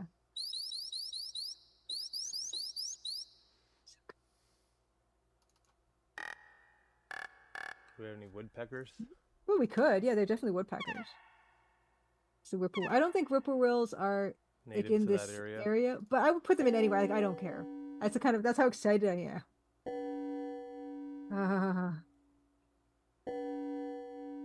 And there's no clock in the game. Isn't there one in the office? Yeah, there is, but it's broken. Oh, come on. Yeah, I would use the TikTok. I actually got an exact, like Mouse Smith said, it would be really cool to have a TikTok sound on this. And I'm like, I don't know how to do that. But if we have it, there's an exact place I know where I want to put that. Yes, exactly that. That's what I want. Yeah, cormorants actually sound really kind of guttural, so we probably don't have anything like that. But I'd probably just use birds and like let people think that that's what they sounded like. Tree frogs, good. Owls. Oh yes. Yep. There's a wind sound. Ooh. Now, basically what this means is that Ken Allen it says music. I don't know if he did the sounds as well, but if he did the sounds, he's like a really top synth programmer as well. As is Mark Siebert. And I got him to sign the Colonel's Bequest box that I have. Did you ask him about sounds, Julia? No, because I don't even know what to ask. I barely know what to ask. These guys are like true experts. I don't think they understand what they had to do and how long. Well, they probably do, because it probably stole years of their life. But anyway, there's a toilet. Whoa, that's a toilet? It's supposed to be. Okay. That's really irritating. Yeah, it's great. It's great. Oh, that's nice. No, it's not. It's not. Okay. That hurts my ears. I've asked this before, and we might as well just ask this publicly. Why not? But I'm not gonna get. Is Activision gonna come for my money? They can't. What are they gonna come for? Oh, because these are just stock sounds that have been. Yeah, these are the sounds. They're not copywritten. We're not using their masters. Okay. It's like the equivalent of me using the same synthesizer patches. Okay. As David Foster or something. No. Because you reassured me, but I forgot why, and then I was just left with my worrying again. Well, we're not playing any music. No. Horse lips. It's great. It's great. I love it's just so evocative. Like, it's bringing me right back to the game, and I'm kind of loving it. Ooh. Lightning actually doesn't make any noise at all. Yeah, that's funny. That's fun. That's really funny. There you go. Neither does the gunshot. I'm not No. sure why that is. No rifle either. That's a record 78. Get it? That's Okay. like supposed to be the vinyl noise. Right. Let's see. Big bell. There you Oh, go. neat. Neon totem is Yeah. exactly. That makes sense. The Sinclair patch sounds get copyright struck on YouTube sometimes because it thinks it's Michael Jackson beat it. That doesn't surprise me. Red Bear. Oh.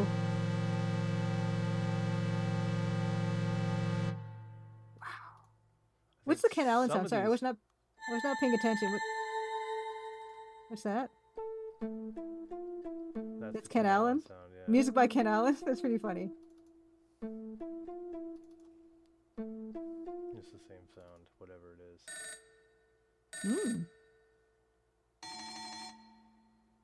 You know what's cool though? You can go over here to the patch and actually start editing it, and it's kind of cool. Like, but you have to send it. So I took out the other sound that was in there. That's excellent. Biking. What is that? Breaking rail. Breaking rail. Okay. I think. Funny yeah, Trump. I think so. Okay. Rat squeak. Ooh. Furniture. Oh yeah. Mirror move. Close panel. Ooh. Open panel. Ooh. Open. Close. Start. End. New. This is patch titled new. I don't know what that is. This is no title at all, and it doesn't do anything. And the rest of these are stock sounds. Okay. So we can go back to the database now, and we can look through and see if there's anything more that we need in here. But the problem is, like, there's so many of these. Yeah. You could just sit here forever and go through sounds. Like, yeah. Some of these are sounds. That's a pretty good one. And then some of these are like patches. Ooh, Glug is good.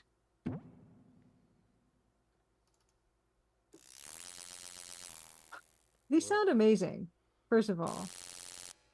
That sounds amazing. So? I'm going to have to EQ some of that because it's really piercing to me.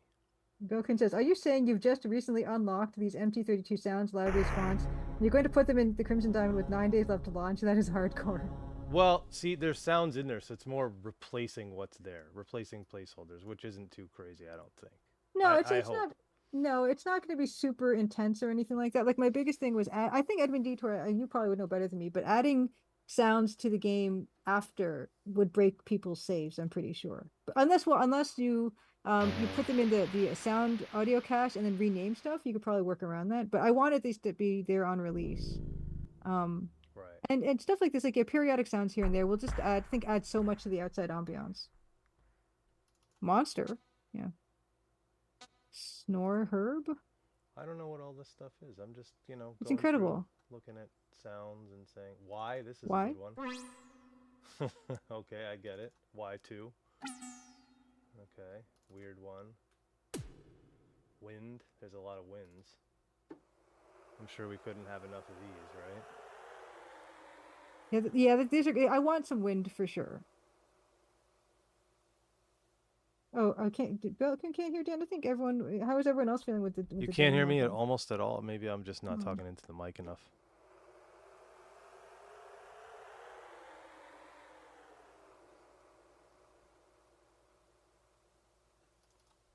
Yeah, like some kind of soft wind. I think I'd really like. This is a nice one. Yeah, that's a good one. Yeah, I agree. There's whippoorwills again. What's whisper and whispering? We can try it. That wind is incredible. It's pretty good, right? Yeah. It reminds me of like Sesame Street animated VHS tape that I had when I was a kid. Oh. Was it Super Grover? I think so. Something like that. Yeah, that's really good. Like I should be writing these down. No, because I'm just gonna send you a whole bunch of stuff, but I'll label it. Okay. Because yeah, like the natural sounds are the ones I definitely want the most, like the wind and birds and Right. like water dropping and like waterfall, that type of thing. Because those are things that are in there. There's a window. That's cool. Yeah. Whisper. It's not great. Whoa. Whispering, also not great. Well, I mean, I'm sure it's a great sound. Yeah, yeah, for what it is. That's cool.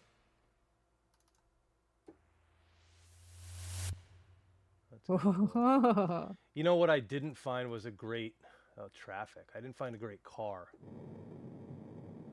That's not bad for a car or a No. train. I don't know Yeah, if you that's want not to put bad. in train sounds or. Oh yeah, I wanted like a train over tracks, like a kind of thing, but Yeah, we can look. I don't know if there's anything that's going to work like that, but we can look.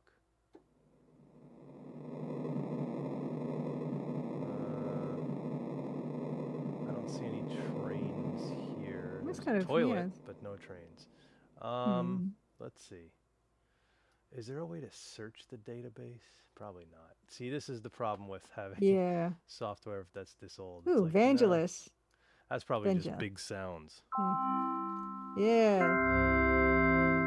That's So pretty good. nice, yeah.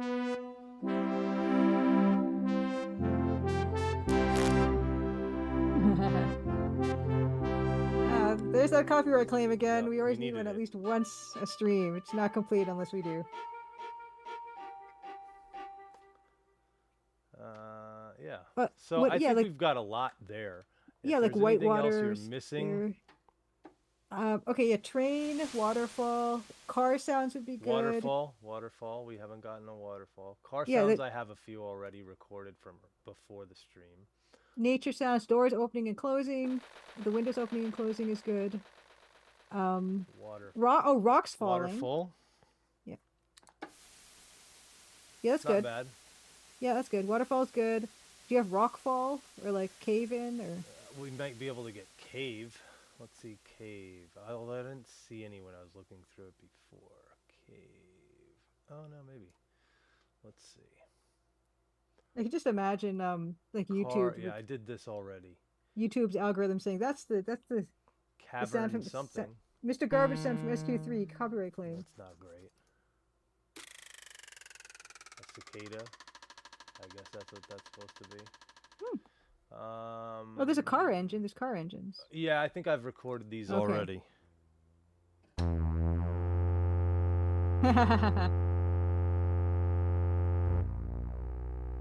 It's great. It's great.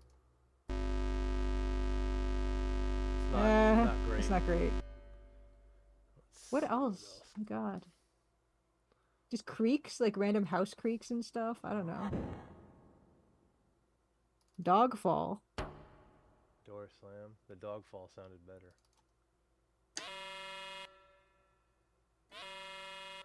I don't think they had door No. buzzers.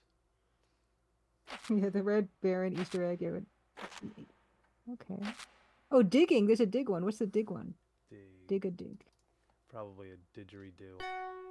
Nope, Oh. nothing.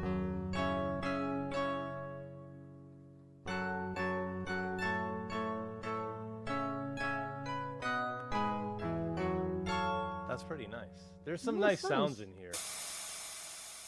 That's good too. What about the decompress? Diesel. Diesel, I mean. It's a diesel engine. That's pretty nice. It's like it's a less obtrusive car sound almost.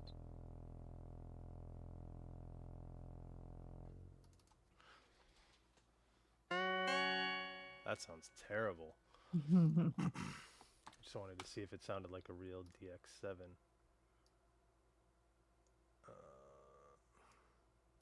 Glasses. Girl's voice. Oh, I like that. I like the girl voice. I actually have something in my game that's very similar to that. That I would love to have that one actually. Ghost piano. Oh, there's something called glittering. What was glittering? Glittering is Glimmering and glittering. glimmering. This is glimmering. Eh. This is glittering. Eh. It's not great. No. Heartbeat. It's not bad. I don't It's know not if we bad. need that for this. They didn't have a way to monitor heartbeats yet. Yeah, they had stethoscopes, but I don't know Yeah, if they but had electronic monitoring that no, made but it's that like a kind of good sound. tension sound. What is that? Ultrasound that makes that sound? No, no, no. It's just like through a stethoscope or something. Yeah, but you didn't. Those were no. There was no amplification, Oh yeah, probably not. But like so it that, wouldn't have just the. sounded like that. No, but like, it's just I don't dramatic. think. Gurgle. What's gurgle? Ooh. Or even a splash sound, like a water splash. There's a couple splashes, but let's go to splash and then let's go to water and see what happens. There's so many cool sounds. Yeah, there really I is. wish, like, this is like, I don't know how many sounds, but it's thousands. And I wish more like keyboards had stuff like this. This is like, because it's a vintage keyboard, it has all this stuff. Some birds, we did that already, didn't we? I think so.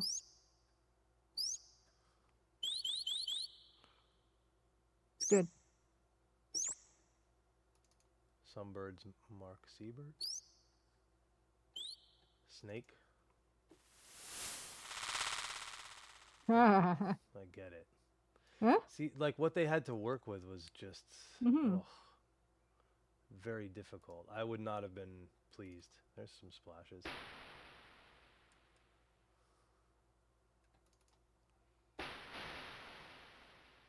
Yeah, these are good. I like splash. I would like. Can you make it higher sounding? Nope. Nope. Not this one.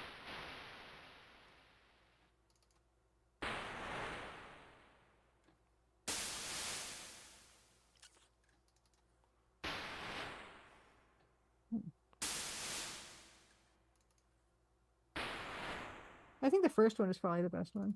Yeah. Oh yeah, Maximus, we do have an owl. We already have the beautiful owl sound from Colonel's Quest Sound Bank. And Bill Clinton said the Space Quest 3 snake on Fleabit sound, just a snake. These aren't that great. What was the other one we wanted? Water? Yeah, like just water splashing or just Yeah. Voxy man, Voxy woman. Waterfall K. Yeah, the waterfall is excellent. I don't see any just regular water. Wave crash, I think we got already, right? Could you? That sounds not great. No, but what's Foxy men and what like the Foxy women and?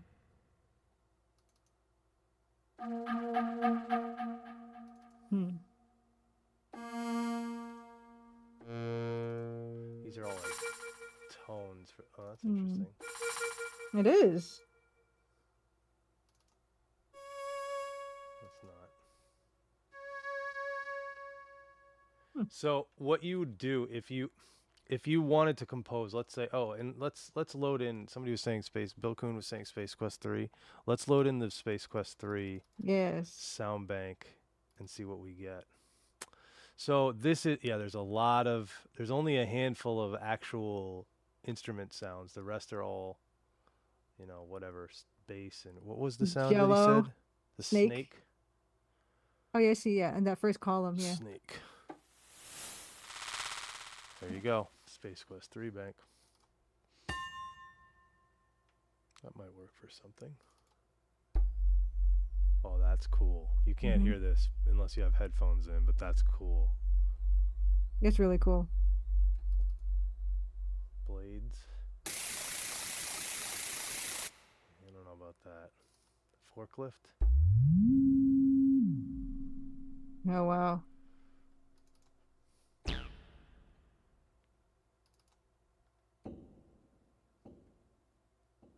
Oh, can you ban that person? Oh, yeah, sure.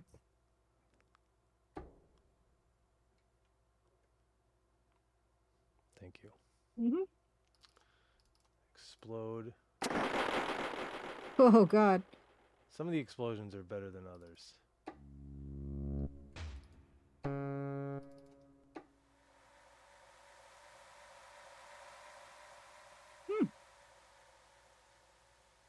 Explode? Oh yeah, explode would be another good one to have. I think I had that one already, and it didn't sound great. Yeah, it's not the best. Are there other explosions? There might be. Yeah, explode. I did get some earlier. Okay, good. Because yeah, I would like explosions. Here's a lot of explosions. Yeah, I like explosions. I mean, people who heard the trailer would know that, and who looked away, but I had listened to the trailer, know that there's all these, the part where they are in the bowling alley, they're going to need a lot of explosion sounds. So that's something that would be very helpful.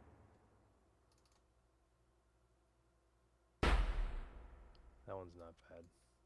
Yeah, I like the ones that were the kind of scattery ones where it goes when. Ooh, that's nice. Yeah. Exactly, Gary. 19.710 split. Yeah, that chapter that they just are in the bowling alley. Spoiler alert. Yeah, I need all these.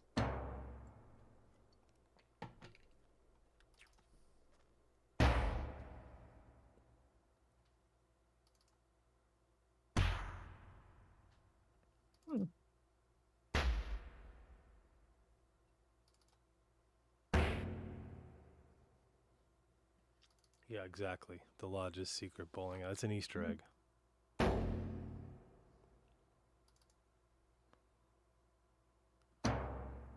That's not that great. No. How about Excalibur? Not great.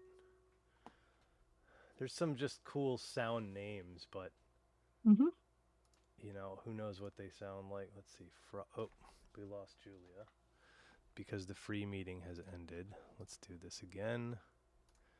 Fix this. Hopefully she'll come back on. Join. There we go. Anyway, let's see if we can find some frogs or something. Frog.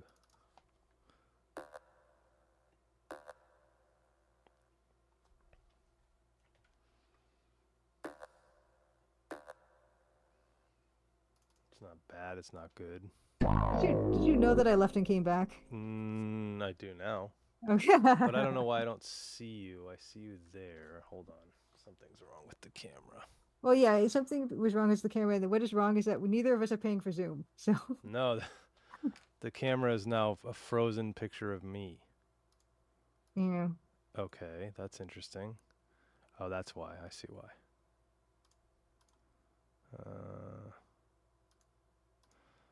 Okay, so that's not coming through anymore.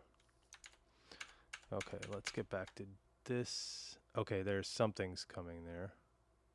Zoom, zoom. Gotcha. That's it. Now that should be it. I just gotta turn you back on, and you have to be this, and there you are. Okay. Here I am. All right, so back to what we were doing. Back.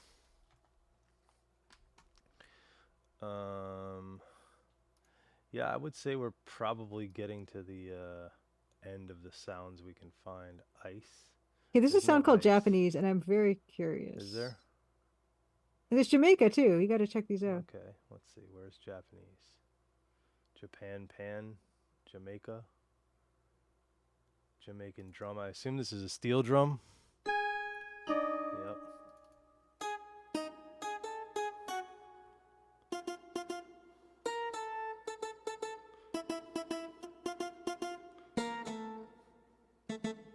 There you go. That's where's Japan? Oh, like Japan voice and then Japanese. It's in the same as Jamaica, the same column. Right here. Yeah, there's like Japan Inst. That's not bad. It's a pan flute. Nope. I don't know what that is. I don't either. Voice? Oh. I guess it has a fourth in it or a fifth in it. Fifth. So it's like the idea is it's kind of coming from the sonic palette of Japan. Right. Understood.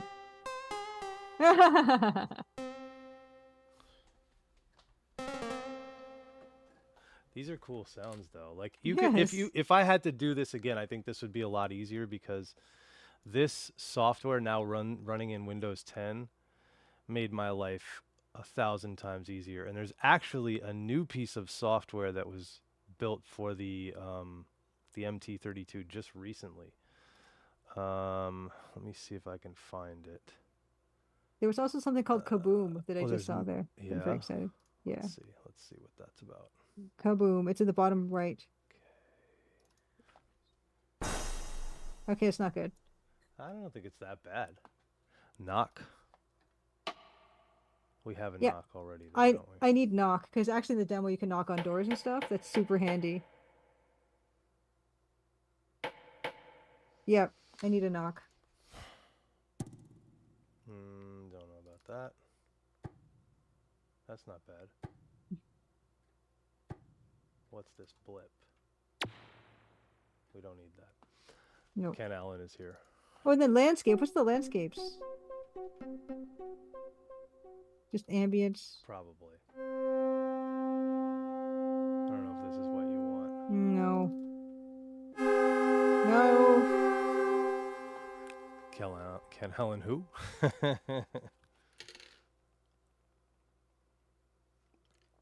Yeah, unfortunately, I missed the composer panel, and there was some Yes. serious legends there. Yes. Robert Holmes was there, Mm-hmm. representing his legacy. Gabriel Knight, Mobius, other games, Gray Matter. Ken Allen was there, representing his Sierra MT-32 specific. Well, he donated an MT-32 anyway. I didn't get to really hear the panel or see it. I don't know if it's up on YouTube yet. It is. It is. It Yeah, you is? can see Oh, then yeah. I got to watch it. Yeah, yeah. George the Fat Man Sanger was Yeah. there. Who else? Oh, well, Al Lowe, obviously. Yes. Allo played his sax. Did he really? Yeah, he played the Larry theme with the live band. That's great. Yeah. That's great. And I was going to say, I would include him in musicians, even sure. even if you consider him a designer or whatever, programmer, whatever you want to consider him, he can wear those hats, or did wear those hats at one point. Who else am I forgetting? I think that's, well, then there was more musicians. Paul Corman was there. They call him the volume remote. He was there, but he wasn't doing a panel. He was actually on your panel. Yes. Yeah. The pixel art panel. Yes. And I really enjoyed that, actually. I didn't know a lot of the stuff about it, and I didn't even know about it's the game's called Perfect Tides, right? Yes, Meredith Gran. Yes. Yeah, that was cool. And just seeing that artwork, I was like, oh, okay. Tom's game I already knew about, Lucid Dreaming and Air of the Dog. So it was nice to meet him and put a name, put a face with a name kind of thing. Yep. I got a picture and actually a video. I should try to figure out how to post it, but I got a video of Bill Kuhn getting his copy of what's Tower of Indomitable Circumstance, which is Corey Cole's first published work. Wow. And it was a D&D module. And that was from 1984 or 81. It's amazing. It's early. That was part of the reason that he was hired at Sierra by Ken Williams. And anyway, talking about that a little bit more. 1981. That sounds right. I actually had a conversation, and I had been having conversations with Corey Cole for about 2 or 3 years, but we'd never met in person until that Sunday, 2 weeks ago, whatever it was, week and a half. I don't even know. It's something like that. And I'm going to be doing some music for their next game, which I think is their next planned release anyway. So I'll be doing music for a game called Ifeo's Adventure, which is part of the Summer Days at Hero U series. Yeah. Yeah, exactly. I think they kind of hired me before they hired me, but I wasn't sure, and I didn't want to say anything, and I wanted to speak with them before I had, before I said anything. I wanted to have it kind of Yeah, of as official course. as possible. So I had my first meeting today with Transsolar Games and Corey and Lori and the rest of the team. It was really kind of surreal because my favorite Sierra game anyway is Quest for Glory 1, Yes, good choice. the VGA version. Mm, And you're Corey just said joking. Corey said Lori likes the VGA version, but he said he felt like there was some things with issues with the timing puzzles and stuff like Mm. that. If you've ever played it, you need a utility unless you have the exact right speed kind of Mm. computer to slow it down, or you'd slow it down in DOSBox. I'm actually not sure. I feel like that's one game that doesn't even work with DOSBox slowing down Mm. the cycles because there's something with the timing and the CPU. Um, anyway, whatever. So, um, and I did get a lot. I actually saw Marcus from the Colossal Cave team, Cygnus Entertainment team, but I was not there the day Ken and Roberta were there, so I did not get to meet them. Mm. But Marcus did give me a whole bunch of swag Yes, from the Colossal nice. Cave stuff. I just got to remember where I put it. uh, And Dan, did you know that I won the raffle where I got that's the signed Ken and Roberta Williams Switch version of Colossal oh, Cave? Did I tell really? you that? No, I didn't Yeah. know that. Yeah, they did a That's raffle right at cool. the end. Yeah, and I won, which You is so won that, crazy. and somebody else won the Rosewater box, right? Who won the Yeah, Rosewater yeah, box? One of the yeah, other devs?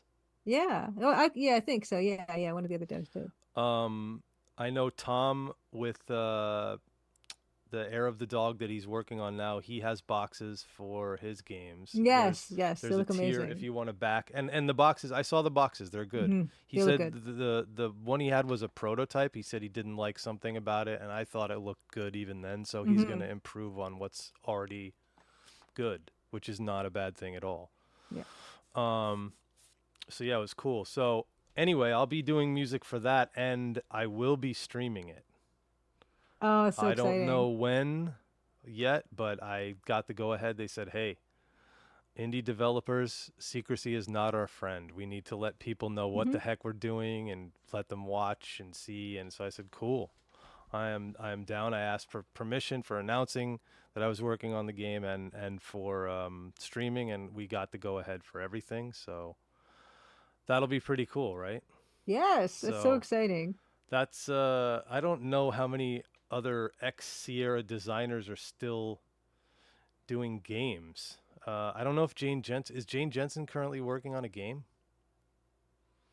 I don't know. I I'm don't not know if sure. she talked about it. She was there as well. I didn't get to meet her. Me either. Um, I didn't get to meet a lot of people because they weren't there the day that I was there. Mm. Everybody that I wanted to meet the day that I was there, if I knew they were there, I met. um, yeah, it was good. Even I stayed a couple hours. I enjoyed it. And um, Julia, did you get to talk about your recap of that event? Yeah, yeah. Last week on the Tuesday, I showed photos and I talked about, the stuff that we got up to and things like that. Cool. Yeah, and Yeah. there was a lot of good. Dave Gilbert, I saw there. Talked to Hmm. him for a little bit. Um, Grundislava, of course. Jess, I saw as well. Hmm. Um, so Jane Jensen and Robert Holmes announced about a month ago they're ready to create. Yeah, so I wonder if that means they're just looking for funding or they're looking for maybe Microsoft to Mm. greenlight a new project, which would be interesting. That would be interesting. But I don't know how the game industry works as far as if it works similar to the music industry or not. But, as you basically as the larger the developer gets, the more headaches I think they have. Yeah. Although you have a lot of you basically have to solve all the headaches on your own, right? Like that's true and not true. Like part of it's my responsibility, but then there have been so many helpful people that I've gone to and said, I don't know how to do this. Please, do you know what to do? And they've been Sure. incredibly helpful and patient with me. Right. So Yeah, even though yeah, you're a team of 1 or a yeah. team of 1.2, you still have that Yeah. that ability to rely on others. And I think it's been nice, the people that we now know through the community, just knowing like Francisco and Hmm. being able to rely on people like that, Yeah. and then being able to pick Ken Allen's brain and stuff like that. And it's really cool. So Yeah, like I got to yeah, meet Doug Herring again, who did the art for the Colonel's right. Bequest, to get to chat with him a little bit. And I have his blessing. He thinks that that game looks really cool, Well, and and the you got art. to meet Roberta Williams Yeah, that was a and little get thing. pictures with her. I never met Roberta Williams. I've Oh my emailed with God. her, but I've never met her. And I gave her her Mystery House her induction into the Adventure Game Hall of Fame for Mystery House. I actually got to Man, present her I with that wish I could have award. been there for that. I Uh, really wish I could have been there for that that. was that was a big moment for me. Like, and just I never would have thought. Some Yeah. modern studio with Microsoft that was favorable for Lorabo 3. If it were me talking about Lorabo 3, and anybody bothered to call Roberta or talk to Roberta or any of the other people that were in, I guess it was really, those are really Roberta's creations, right? Colonel's Mm. Bequest and Dagger of Amon-Ra. Those are really her stories, Not so much Dagger, but yeah, she but was, Colonel's Bequest for sure, yes, for right? game Yeah. design, absolutely. Yeah. And so I feel like, if it were me, wouldn't I try to like scoop you up if I was a design studio saying, "Hey, we're going to make another Laura Bow game. Here's somebody who just did like the literally like throwback version. And you didn't, so we kept it quote unquote authentic, right? Yeah. We give you the creature comforts of the modern world, at least most of them. Hmm. You still have to type. And we give you the comforts of listening to the MT-32 Yes, without this, all the headaches of trying to get the unit to work yourself, because I can't even get it to work. yeah. So, and I'm supposed to be responsible for whatever, programming it, making it sound a certain way. So that's already a struggle. I don't think I'm going to use the MT-32 at all for the FAO's adventure. I don't think it Mm. makes sense. No, no. But Brandon Bloom definitely used it on Hero Utility's Tale. He composed the music for the Oh, last holy game that cow. they released. Huh. And he put some of it on MT. Like I was listening to a no commentary Let's Play, and the game is really good to do like that because it's a visual novel style, Hmm. like choose your own adventure kind of thing. So it's interesting because I heard sounds. I was on my walk listening to it, and I hear a sound. I was like, oh, that's in Crimson Diamond for sure. That Ah. sound. It was like a percussion sound or something. Mm. So he kind of was using like hybrid, like he would use Mm. pieces of this synth, pieces of that synth. And if you want to talk about, like, if you think I'm involved, talk to him, because he's way deeper than I'm ever going into any of these synthesizers. So yeah. Um, anyway, he's the one whose shoulders I'm now standing on for this game, Mm. because I have to, not necessarily adapt the sonics that he was using, but respect the work that he did, because it's, and by respect I don't mean like talking about it. I mean respect it compositionally. Does that make Mm. sense? Or respect it musically? Mm. Like I have to say, okay, what can I draw from this that reminds, in the positive way, that Hmm. reminds the players that played Tilly's Tale, that are going to Hmm. play a Feo's Adventure. Yep. Um, I don't know the marketing side of it or whatever, but I do know that I have to respect uh, that aspect of the game. And then also, obviously, you're respecting the wishes of the designers, etc. Um, but I think that's actually easier, and it's funny. Like you compose a certain way with the Crimson Diamond. It's a little easier because we kind of knew. Well, we knew MT-32 at some point at the very Hmm. beginning. We decided Hmm. on that. We didn't change, so that made it a little easier. All right, now you're like locked into 127 sounds. That's it. And polyphony's limited. You're not going to get, giant orchestral things with all kinds of, like, that's what I want to do with other stuff, but you're not going to get it with that. So anyway, yeah, I'm not sure how I'll attack it yet sonically, but I do know that there's some African music influences, and Mm-hmm. I think specifically the reason why they asked me to work on the game is there's some reggae influences, Nice. some of that island Caribbean influenced stuff. So that actually is really interesting because there's a lot of ways to do that. Do you go about it orchestrally? We should show off some stuff because I can show off. I'm Yeah. working on another project right now that is it's specifically music for really for advertising, but it's designed and it's made in a way that it would work for film and it would work for video games as well. Um, and specifically stuff with dialogue. I guess that's kind of the way this is the approach is here. Um, let's see. And let's see if these files will even open because I haven't opened them on this computer yet, but we'll see. Oh, nope. Hold on. Let's switch back to this view. I think I have to download them. Well, if I can find them, I will. But SBA, yeah, I should be able to find them. Here we go. And I can show off some of the files. But what's interesting about it, whoops. Hello, what's going on here? There we go. Oh, you know what I can do? I don't have to open up the sessions. I can play it on my... I forgot I put together a playlist of things, even though it would be nice to see. But at least we can hear the music. And go from there. This project is mostly... there's no lyrics, so there's no vocals. All orchestral, but not necessarily traditional orchestral. You can use any instrument you want.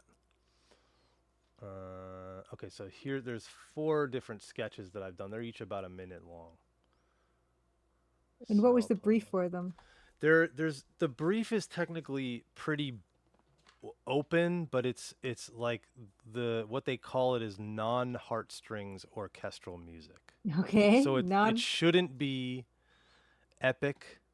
Okay. It shouldn't be overly emotional.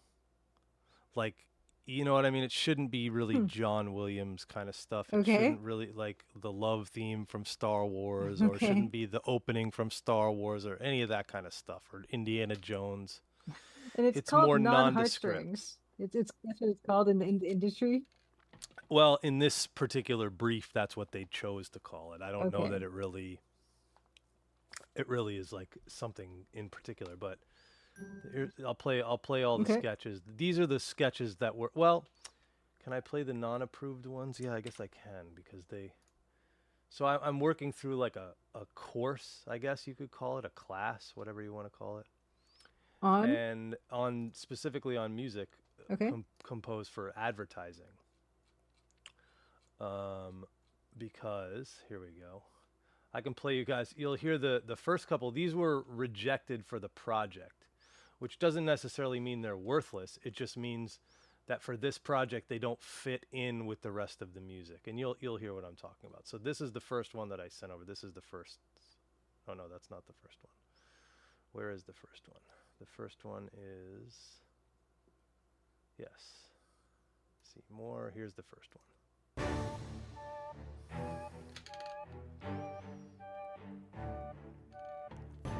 Whoops.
Now that's a little on the epic side. That's Hmm. going to be a bit more intrusive. In terms of the brief, it doesn't really fit. So they said, let's not run with this one and work on it. These are just the sketches. So Hmm. they'll become fully more fleshed out, more. Exactly. Bill Kuhn says epic. He literally used the word we don't want for this Hmm. particular track, but he's correct. And this is the second one.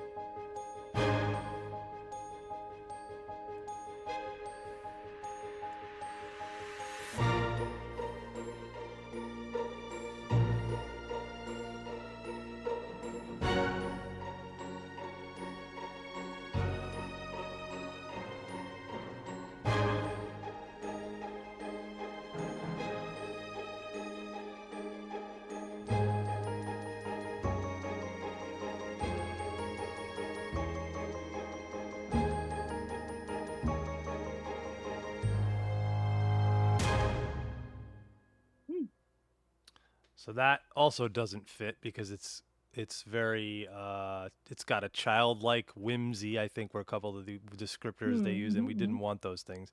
And Bill Kuhn, again accurately, says this reminds me of the Little Mermaid 1989 soundtrack. The Little Mermaid 1989 was composed by Alan Menken, who's a favorite composer of mine. He's so good. He also did Beauty and the Beast. And if you ever listen to the prologue from Beauty and the Beast, Mm. oh man, I just know I love the Little Mermaid soundtrack so so good. much. This is like the beginning of the very beginning of the movie, and it's actually on Spotify, which is really kind of surprising. Beast prologue. Didn't they win an Oscar for that? Probably. Little I Mermaid, don't Little know. Mermaid, or Beauty and the Beast, one or the other. I don't Oh, know. this is without the. This is with the. Let's play it with this one. Let's get Disney after us.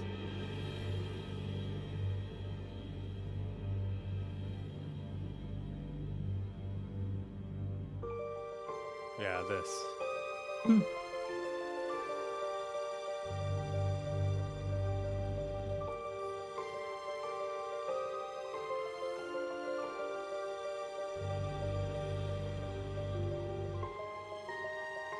Now that's everything that I am not supposed to be Yeah. doing in this particular project. So, It what were you it gonna say? fascinates me how vague they are with the brief. They're not vague. I'm just Okay. not able to like share all the Okay. stuff that's in there. Okay. Because I mean, all you said was like non-heartstrings, That's just a advertising stuff. name, Okay. Okay. literally of the brief, but there's a lot of detail in Okay. there. There's more detail, but you just Yeah. can't share that. Okay. No. Okay. But these are starting to get to the sketches that were approved. So I Okay. did 6 total sketches. The idea that we would create 6 sketches and hopefully approve 3. Otherwise, we'd keep sketching. How We end long do these take to do? It varies, but between 4 and 12 hours a piece Okay. to make. I mean, only because probably on the shorter side, Mm. because it's supposed to take the average composer that's doing score music like 3 to 4 hours per Okay. minute of finished music. Mm. So I'm faster than that for Crimson Diamond Hmm. because I'm using one sound source. Okay.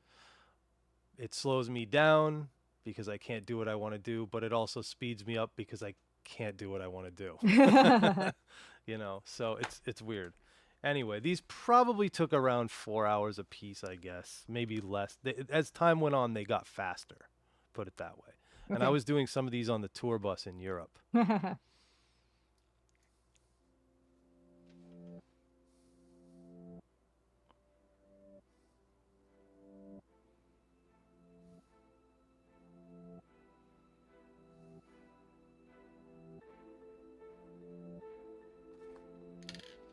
This reminds me of the Gattaca soundtrack. Hmm. Interesting. I haven't heard that. Oh, it's really, really, really, really, really, really good. I'll have to check it out. I think the guy who did it composed operas or something. Librettos. It's one of my favorite soundtracks.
And it's a sketch, so it's like a Mm-hmm. demo of what is going to be eventually like a 2.5 minute piece.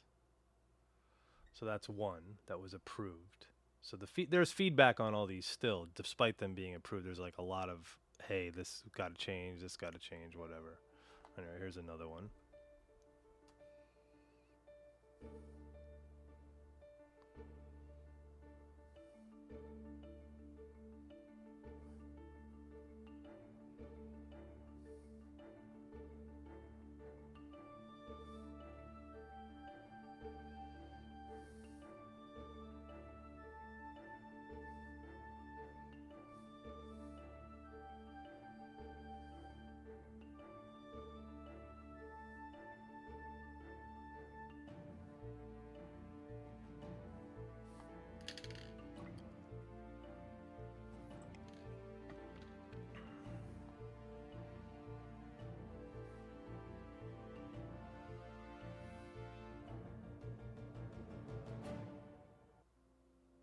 Oh, jump to the next sketch. But yeah, that's one of the other ones that was approved. So there's 4 total that were approved out of a possible 6, It's of pretty which we good. needed 3. Yeah, and what happened that I really liked. So when I worked on Empire of Sin with Romero Games, I must have sent in 10 or more sketches for before one was approved. Okay. So there's 10 or more throwaways from Empire of Sin. One of the throwaways, quote unquote, was my audition piece for the game, which is now in the Crimson Diamond and makes more sense in this game than it did in the other game. But that's just because the time periods are pretty close. Yeah. 1920s, we're right on the cusp of 1920s, Mm-hmm. so we're in the same time period. Anyway, I did about 10 sketches before one was approved, and then literally after that the first sketch was approved, I never got another one rejected. He wanted every single song that I did for the thing, and I think it'll be hopefully similar with the Coles game, but it was very similar for this. It's like I did 2. No, these are way off the mark, dude. They sound great, but Mm-hmm. this is not what we're looking for. And then, hey, these are really great. Work on these. Here's how to, like I've put together. Let me see if I can call up the Google Doc.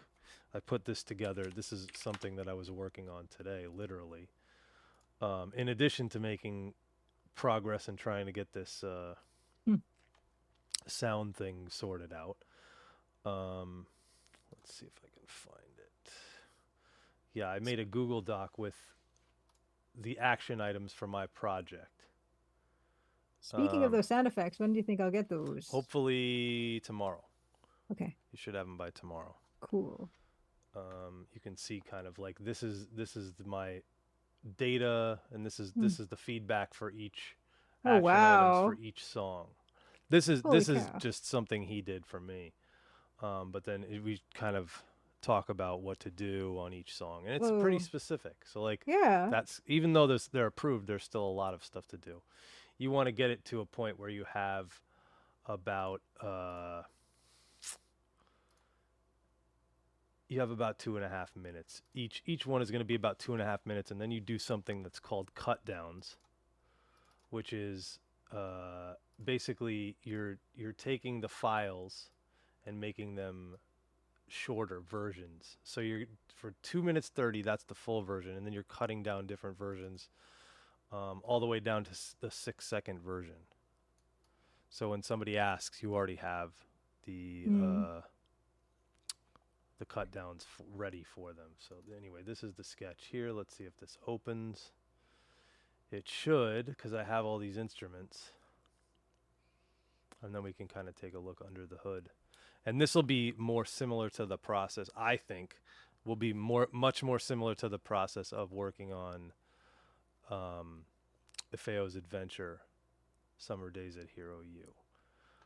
Which, even though it's, a different, it's not an advertisement, obviously. It's a visual, really it's got mostly elements of visual novel, but there are going to be mini games in it as well.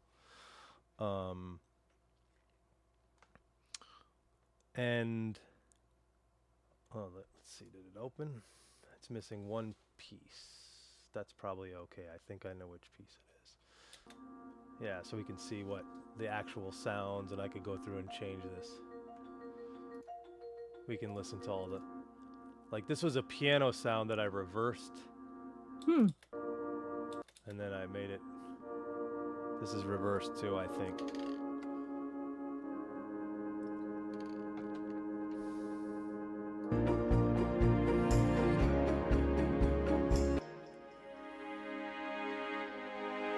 But you can hear how much more realistic the stuff sounds. And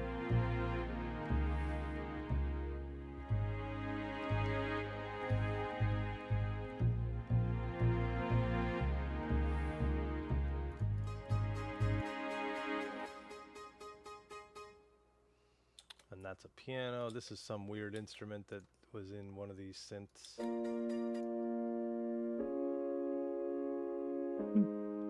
So you're kind of doing the Hans Zimmer thing, which is combining orchestral elements with synthesizers and stuff like that. So that'll be probably the next piece of process we see on those type of streams, and I don't know when I'll be doing them exactly, but that's the plan to oh yeah, there's a melody here. I forgot I didn't use this.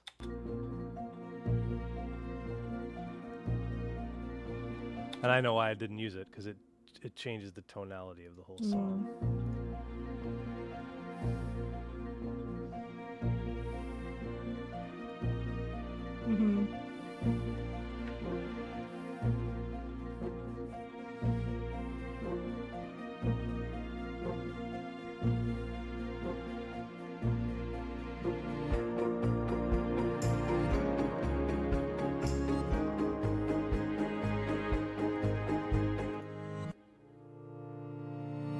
There's a lot of weird sounds that are kind of hidden in there. I like the weird sounds. Yeah.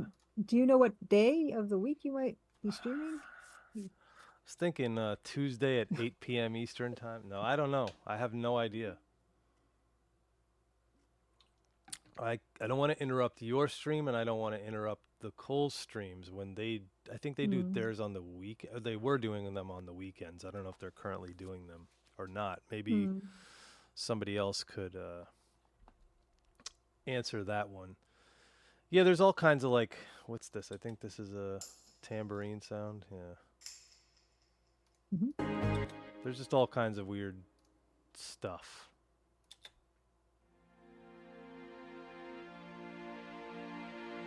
Oh, guitar as well.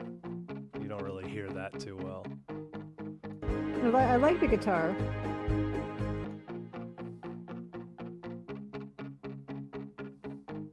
So anyway, that's kind of the work that I'm doing now, and I'm hoping to combine this style with the elements that they want for Ifeo's Adventure. That's my plan anyway.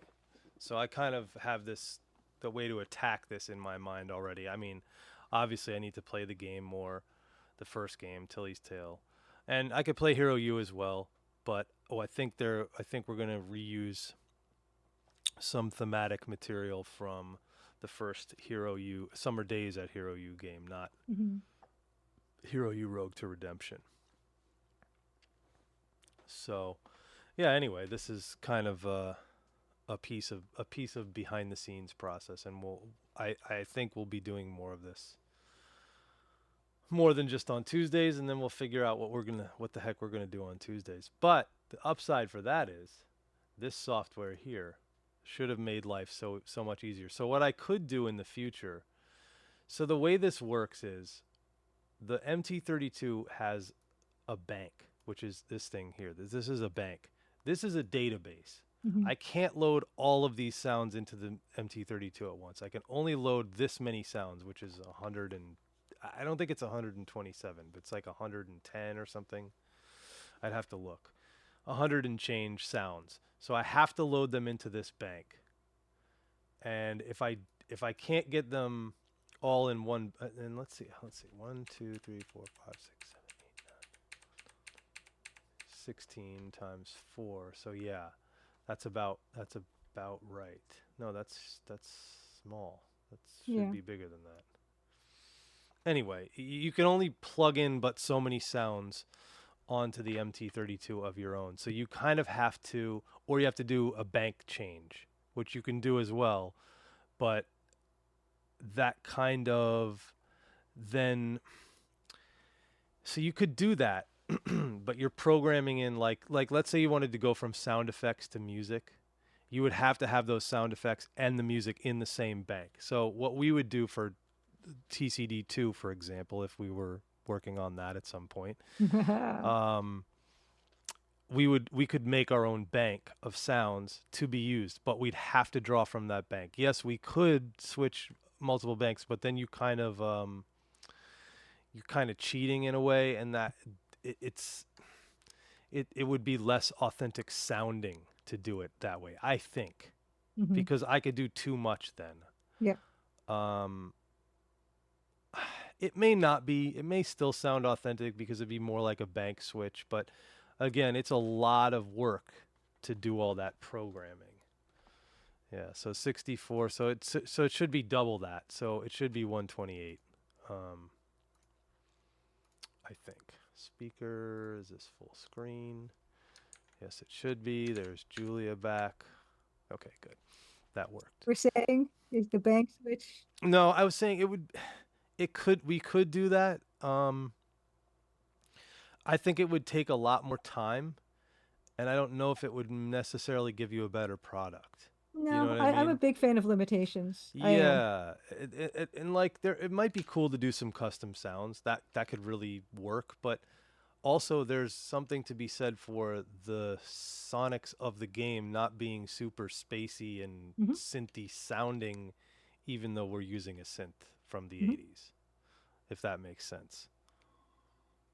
Yeah, I mean, I've always liked the way they sound. It's just the same way that it looks a specific way. I like the fact that it looks a specific way. I like the fact that it sounds a specific way. It's Yeah. part of it. They're both working together to recreate an experience that we all had, or not we all had, but a lot of us have Well, these very it's fond the experience memories. we feel like we remember with the Yeah, creature comforts of yeah, now, you know. yeah. Again, the MT32. Oh, by the way, speaking of which, I also got this in the mail today, which I haven't opened yet. Maybe I'll open it now. It's not really much of an unboxing because once you open it, it's literally there. But this is a USB floppy drive, which hopefully works because I bought one before and it Oh, didn't work. Like when I put in discs the other day, I was like, okay, this sounds like a car engine starting up. That mm. should not sound that way. Why am I putting an expensive game like Monkey Island in this disc Oh drive God. right now? What am I Yeah. doing with my life? You know, that kind of thing. Hmm. So we could test this on stream. Oh boy. All we got to do is see. Oop, there it made a sound. I'm going to test it with some random. This says Win98 startup. Let's see if that'll work. Oh my goodness. Okay, let's. Speaking of this, I mean, we still have this idea of making a MIDI album somewhat on the Correct. back burner. Correct. And it is Yeah, attempting to Bill can just load. set the floppies to write protect. Yeah, seriously. It's attempting to load. Oh, that doesn't sound good. No, that doesn't sound good at all. The clicking? It's clicking. Oh, no. There it's doing something. No, it's clicking. No, that's not good. Hmm. Okay, let's try another disk. This is reference model 70 something. I don't Is that your handwriting? I don't think I've ever seen your know. No, handwriting. that's not my Okay. handwriting. You wouldn't be able to read it. Let's see if this is gonna work. Ugh. Same thing. Why is it so hard to make just something that will work? Well, that's a good question. And what I could do though, and what I may have to do, once I get all the MIDI music compilated, Compiled? got a USB through. Yeah. I have a lot of known good floppies, but let me test it with a known good floppy of a crappy game that's not worth anything. I don't have a lot of those anymore. Yeah, I was gonna say. And that's not a 5 1/4. That has to be a 3 1/2. Okay. All the stuff behind me is like my good stuff. Yep. Nice.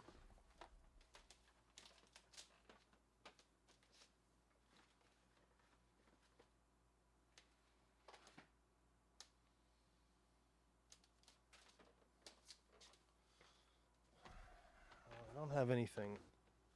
Let's see. Well, here's a shareware disk. Maybe we could try that. Let's see what happens.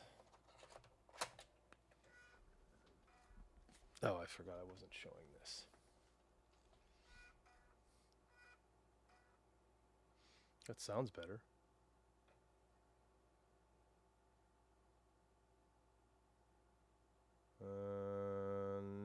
No. But it's not. It's making different noises. Yeah, it is. I don't know. Is it not even, is it new volume D or is it not even showing No, up? it's not showing up. Oh. I'm wondering if it has to be in like disk, one of these disk utility type deals. And you shouldn't have to just add it officially in your control panel or You whatever. wouldn't Hard think add so. hardware. Not in You wouldn't think Windows. so. Not in Windows 10, but It's USB. devices, USB. Hmm. Yeah, it says notify. It definitely is not loading. What I can try is, I would have to put the music. If I can't get this to work. Oh, this Belkern solution- says go to device manager and scan for new hardware. Scan for new hardware. Okay, let's try that. I'll try it with this same disk. Let's see. Device manager. There we go. Floppy disk drives. There's something. Hmm.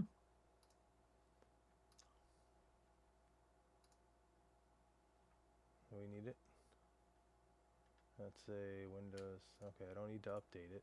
Scan for hardware changes. Properties. This device is working properly. Hmm. Huh. So you say. Mm-hmm. No, it's definitely there. Okay, so where is it here? I don't see it popping up on the... Ah! Oh. How about that? Let's see if this works. It's loading off. It's attempting to load off the disk. And this should, in theory, run. Okay. Well, how do I run it with OTVDM or whatever? I'm not sure why that software is not working with it. Even with also has USB floppy drive. Yeah, I guess. What if Ooh. I try in DOSBox? Hmm. Mounting. Mount. A. A.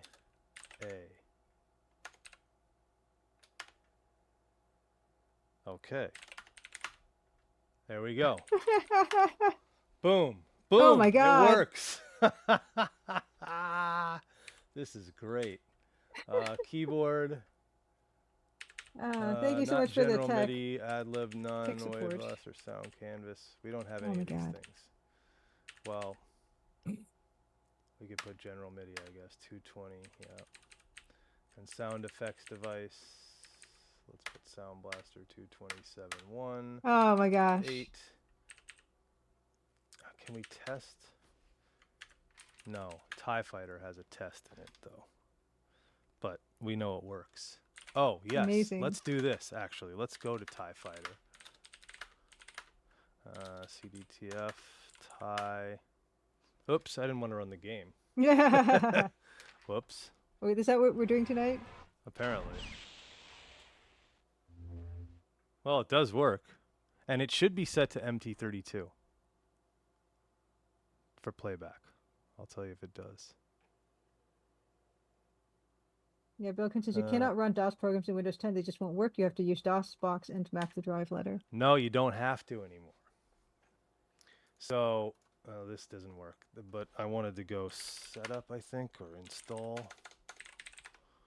Yeah.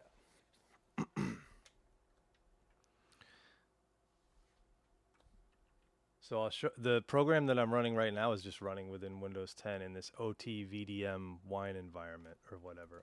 This doesn't look like it's working right now. Oh, you know why? I'll tell you exactly why. Because this MIDI device is being eaten up by all these other sources right now. Okay, so let's close this. Oh God, and we're probably still recording on here. Let's pause the recording there because that file is going to be gigantic for no reason. Go to here, close MIDIOX, close this. We don't need to save it. And now let's try that again. And I think we should be able to get the music played back in DOSBox. Oh, you know what? Maybe not. Let me see. MIDI pass-through. Okay, so it's set to the wrong. MIDI, mixer, list MIDI. Right, it needs to be set to 7. So let me set this thing to 7. Oh my God. It's a lot. Yeah. It's a lot. Okay, and now we got to restart DOSBox. And I have it set to automatically go into Windows 3.1. Now we can go to CD games, TF, install, and it should work.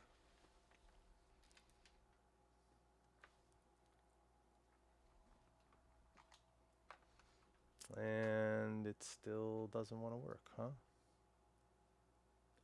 How about that? Phil's Computer Lab DOSBox X. Yeah, I've actually just heard about it.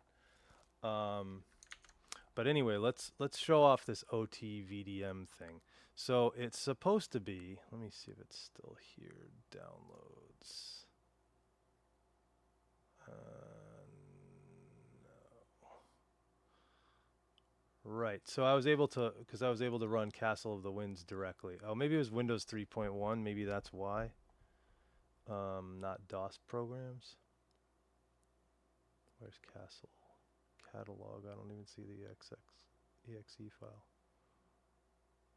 There is no exe file. There's help me. Yeah, okay. You're looking for So something's wrong. What I'm looking for is this should actually, yeah, this is a DOSBox environment.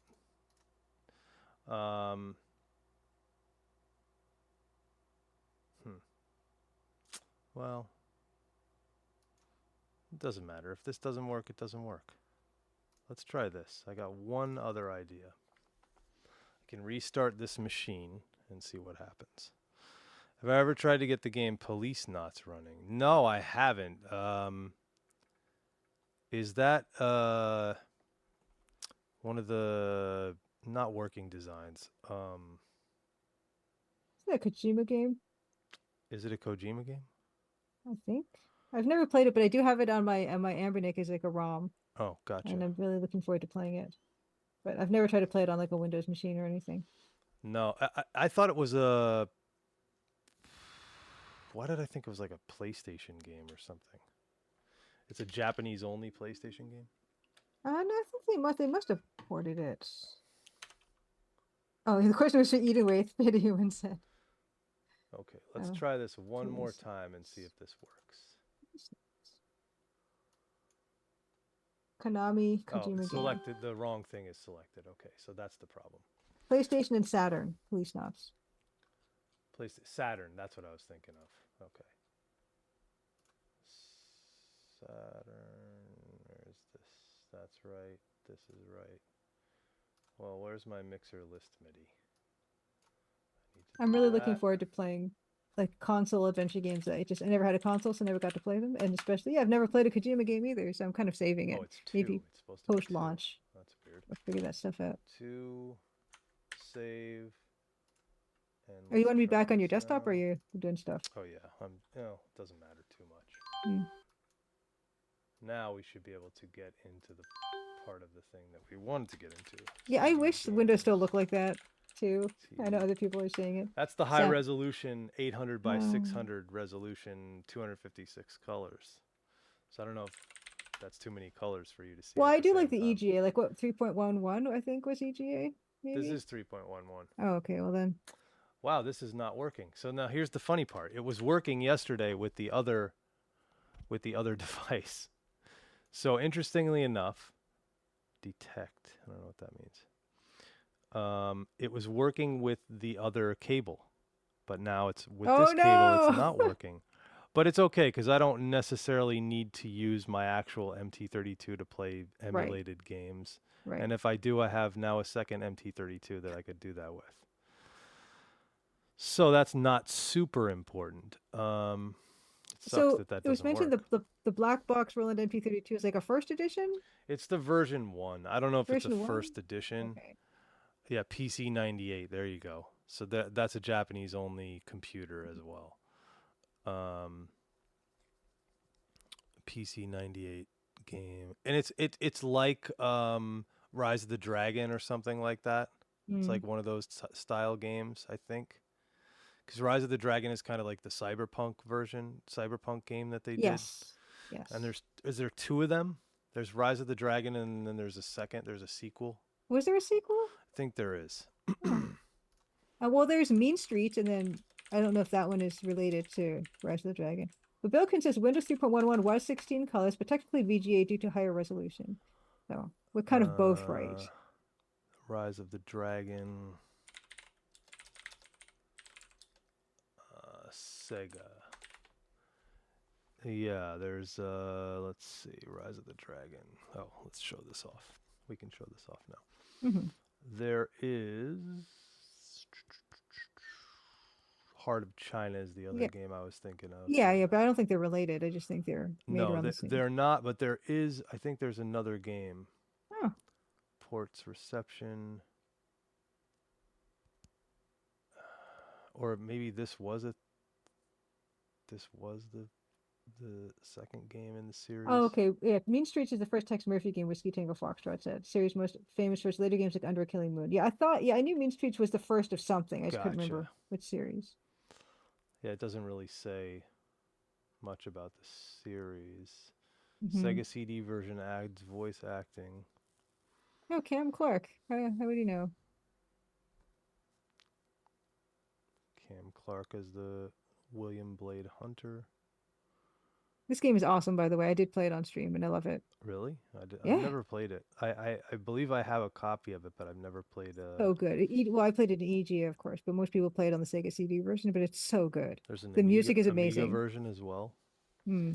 Sega CD is probably the most not definitive, but it's the most best looking, maybe best feeling. Well, I feel like it's got a kind of a greenish cast to it that I don't really care for, but I Gotcha. can see why it does look kind of like, yeah, Matrix futuristic kind of look.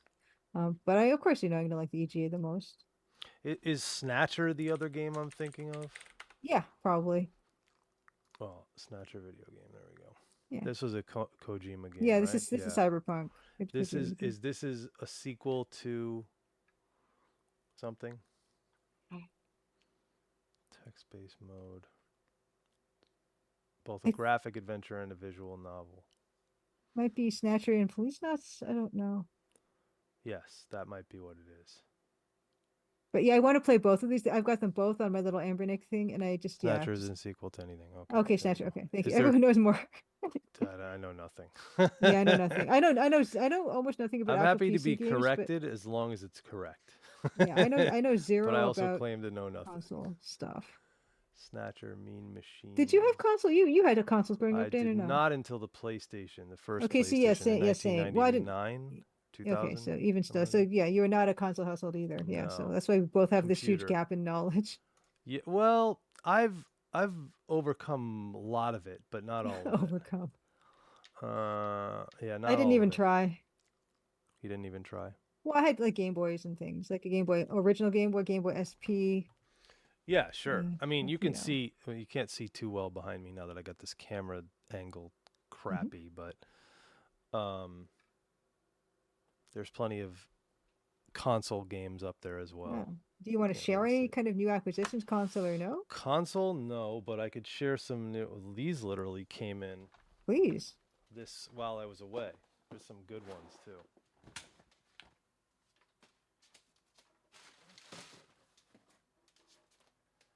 Oh, look at that Loom box. And the website Conquest of Camelot. Uh, Yeah, I actually got a whole collection of ah, stuff. But anyway, this yes. is. I got another copy of this, which is just really hard to find for some reason. Okay. I love this game. This is a great game. There's part Huh. two. I don't have a good copy of part two. Okay. I just have two copies now of this because it's hard to find. So I got another copy. This is also just hard to find. Not hard to find. Mm. Let me take that back. This is an easier game to find. Um, it's just expensive. So finding Mm. it for a good deal, grabbed it. I already had a copy, but I liked the way the box looked. It's beautiful. It's really nice. Yeah. It's a fold. Mm. This is like Mhm. kind of the Matrix era. This is also the birth of this game's franchise and Ion Storm. So you can thank John Romero. Even if you hate him for Daikatana, you can thank him for this because this is what the studio Mm. gave you. Final Fantasy VII for the PC, Whoa. which I already had a version of this as well, but I only had the discs. I didn't actually have Mm. the triangle box, which is Mm-hmm. kind of Mm-hmm. desirable, even though it's not in the best Right. shape. It's still a desirable box. Hmm. Then I got Max Payne, and this is desirable because this one actually has the mouse pad in it, or Oh? it's supposed to. Let's see. Yep, there it is. Whoop. Oh my goodness. That's what's the elusive mouse pad, Okay, and the I already mouse had this pad. game too, but I didn't have the mouse pad.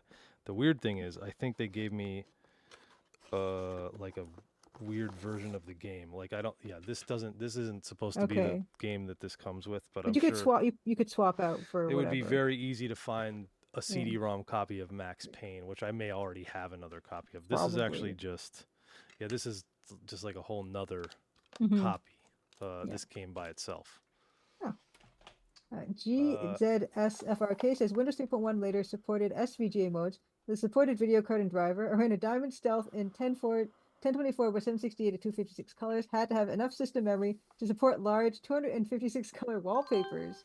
If you didn't have much memory, you could still do a smaller 256 color BMP in a tiled So format. if you look at Tiled. this, you can see what he's talking about. Like this Yeah. is the mode this is on. This is 800 by Yeah. 600, 256, but it does go up higher than that. Mm. Goes like Mm-hmm. 1600 by 1200, and then it goes up to 16.7 million colors at Ooh. 800 by 600. But I feel like that doesn't make a lot of sense emulating, because if you're really trying to look for high quality graphics, this is not, you're not going retro typically. Mm.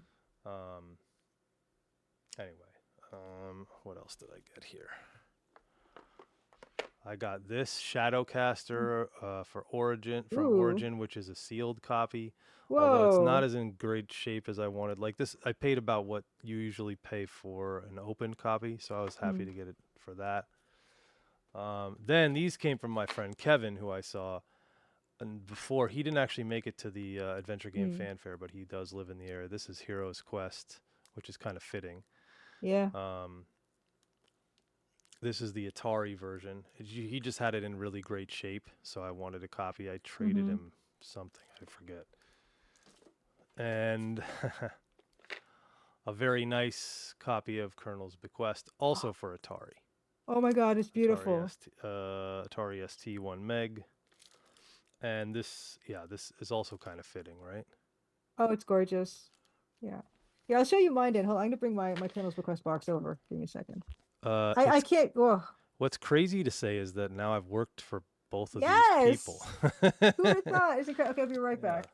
Well, worked might be a strong word. I haven't yet done anything for the Coles other than showed up for a meeting, but after that, yeah, I might have. Original EGA Heroes Quest. So this is Ooh. technically EGA, right? I don't know. I don't know what the Okay. Atari ST graphics were like. This says this will actually play in monochrome or color. So Okay. I don't know. I showed off my boxes during my thing, but you didn't watch it, so we're gonna do them quickly now. Oh, good. Let's Well, go to this is Julia only. uh You're getting keyed out. yeah, I'm getting keyed up. Let me hold on. Let me turn off my like setting for that.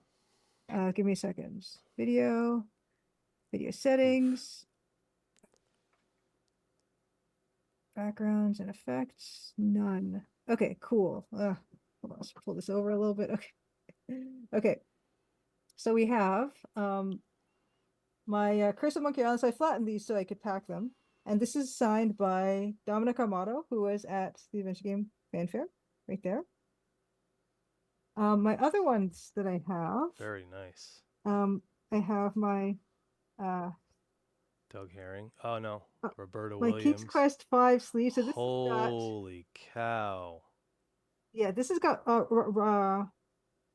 Heitman, who made the SCI engine. This has got Ken Roberta Williams. Williams. Ken Williams wrote on the kid's face. Ken Uh, Allen. Ken Allen, yeah, over there. Oh, hold on, I need like a thing, an arrow. Holy Okay, cow. so this Dina as well as it was an artist on it. Roberta Williams, Ken Williams is like there. You can't really see it, but when I Yep. reflect it, you can kind of see it there. And then get Ken Allen, Doug Herring, so they signed all that. I'm And then jealous. the other one I have. So my the condition of my Colonel's Request box does not compare to yours, but it's got some stuff that maybe That's yours really doesn't, nice. which Yeah, is you think?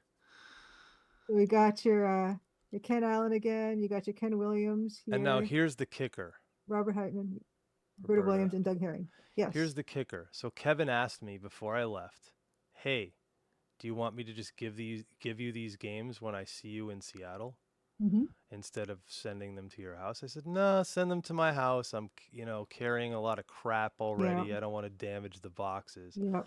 But had he done that, I would have been able to at least bring Colonel's Bequest and Hero Mm, Quest to get signed. What I uh, did get signed, though, I don't even know where I put them, but I did get. Let me see if I can find this Colossal Cave thing. It's here somewhere. I know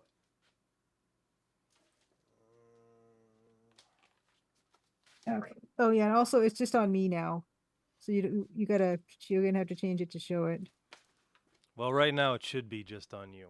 Okay, cool. Well, then I can also take this opportunity to show this, Yes, which please. this, of course, I showed this on my stream as well, but like this is my hat, that my 19 April hat. And a vendor that was there was Canvas Quest Tom. And Canvas Quest Tom gave me these two pins, the most incredible pins. You've got of course, your Laura Bow, and then you've got your Fifi and your Colonel Dijon there, which is gorgeous. So I put those on my hat. On the other side, I've got this Hugo. Hugo's has a horse pin. Yeah, Wow. I didn't know there yeah. was a Hugo pin. That's Well, cool. Canvas Quest Tom made them, and so it's Sure, not but like I an didn't know he official made thing. one. Yeah, he's made tons of like ones that are really cool. He So must yeah, really enjoy doing that stuff he must because because he has some of the weirdest ones. Like he's got like the guy who says want some rag who horse you do. from Return to. Who wants the Hugo's House of Horrors house? Who even I knows it? Everyone does, and I did. I wanted it too, so Who it said was they met so David correct. Crane recently? Who? Oh, I'm thinking of Oh, Gray. David David P. Gray. Gray. Someone David met David Gray. P. Gray. No, wrong. I mixed them up with David Crane. Different people. Oh, Hugo's House of Horrors was life. he's my So I hero. did get this, which Marcus Mira Nice. from Cygnus Entertainment. Although I don't know if he's technically Cygnus now or if he's technically Guillotine TV. Either way, he's working on some stuff too, some cool stuff. But he gave me this copy of Hero U Rogue to Redemption, which is actually the soundtrack and the game physical. I don't have the box, but I do have this. I got Lori and Corey to sign this.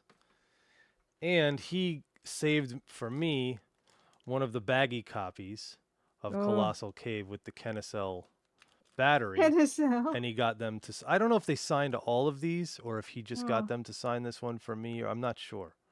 I don't know if it was signed, but there's a something about there's an NFT attached to this particular. This is one of 100, so there's an NFT attached to this game.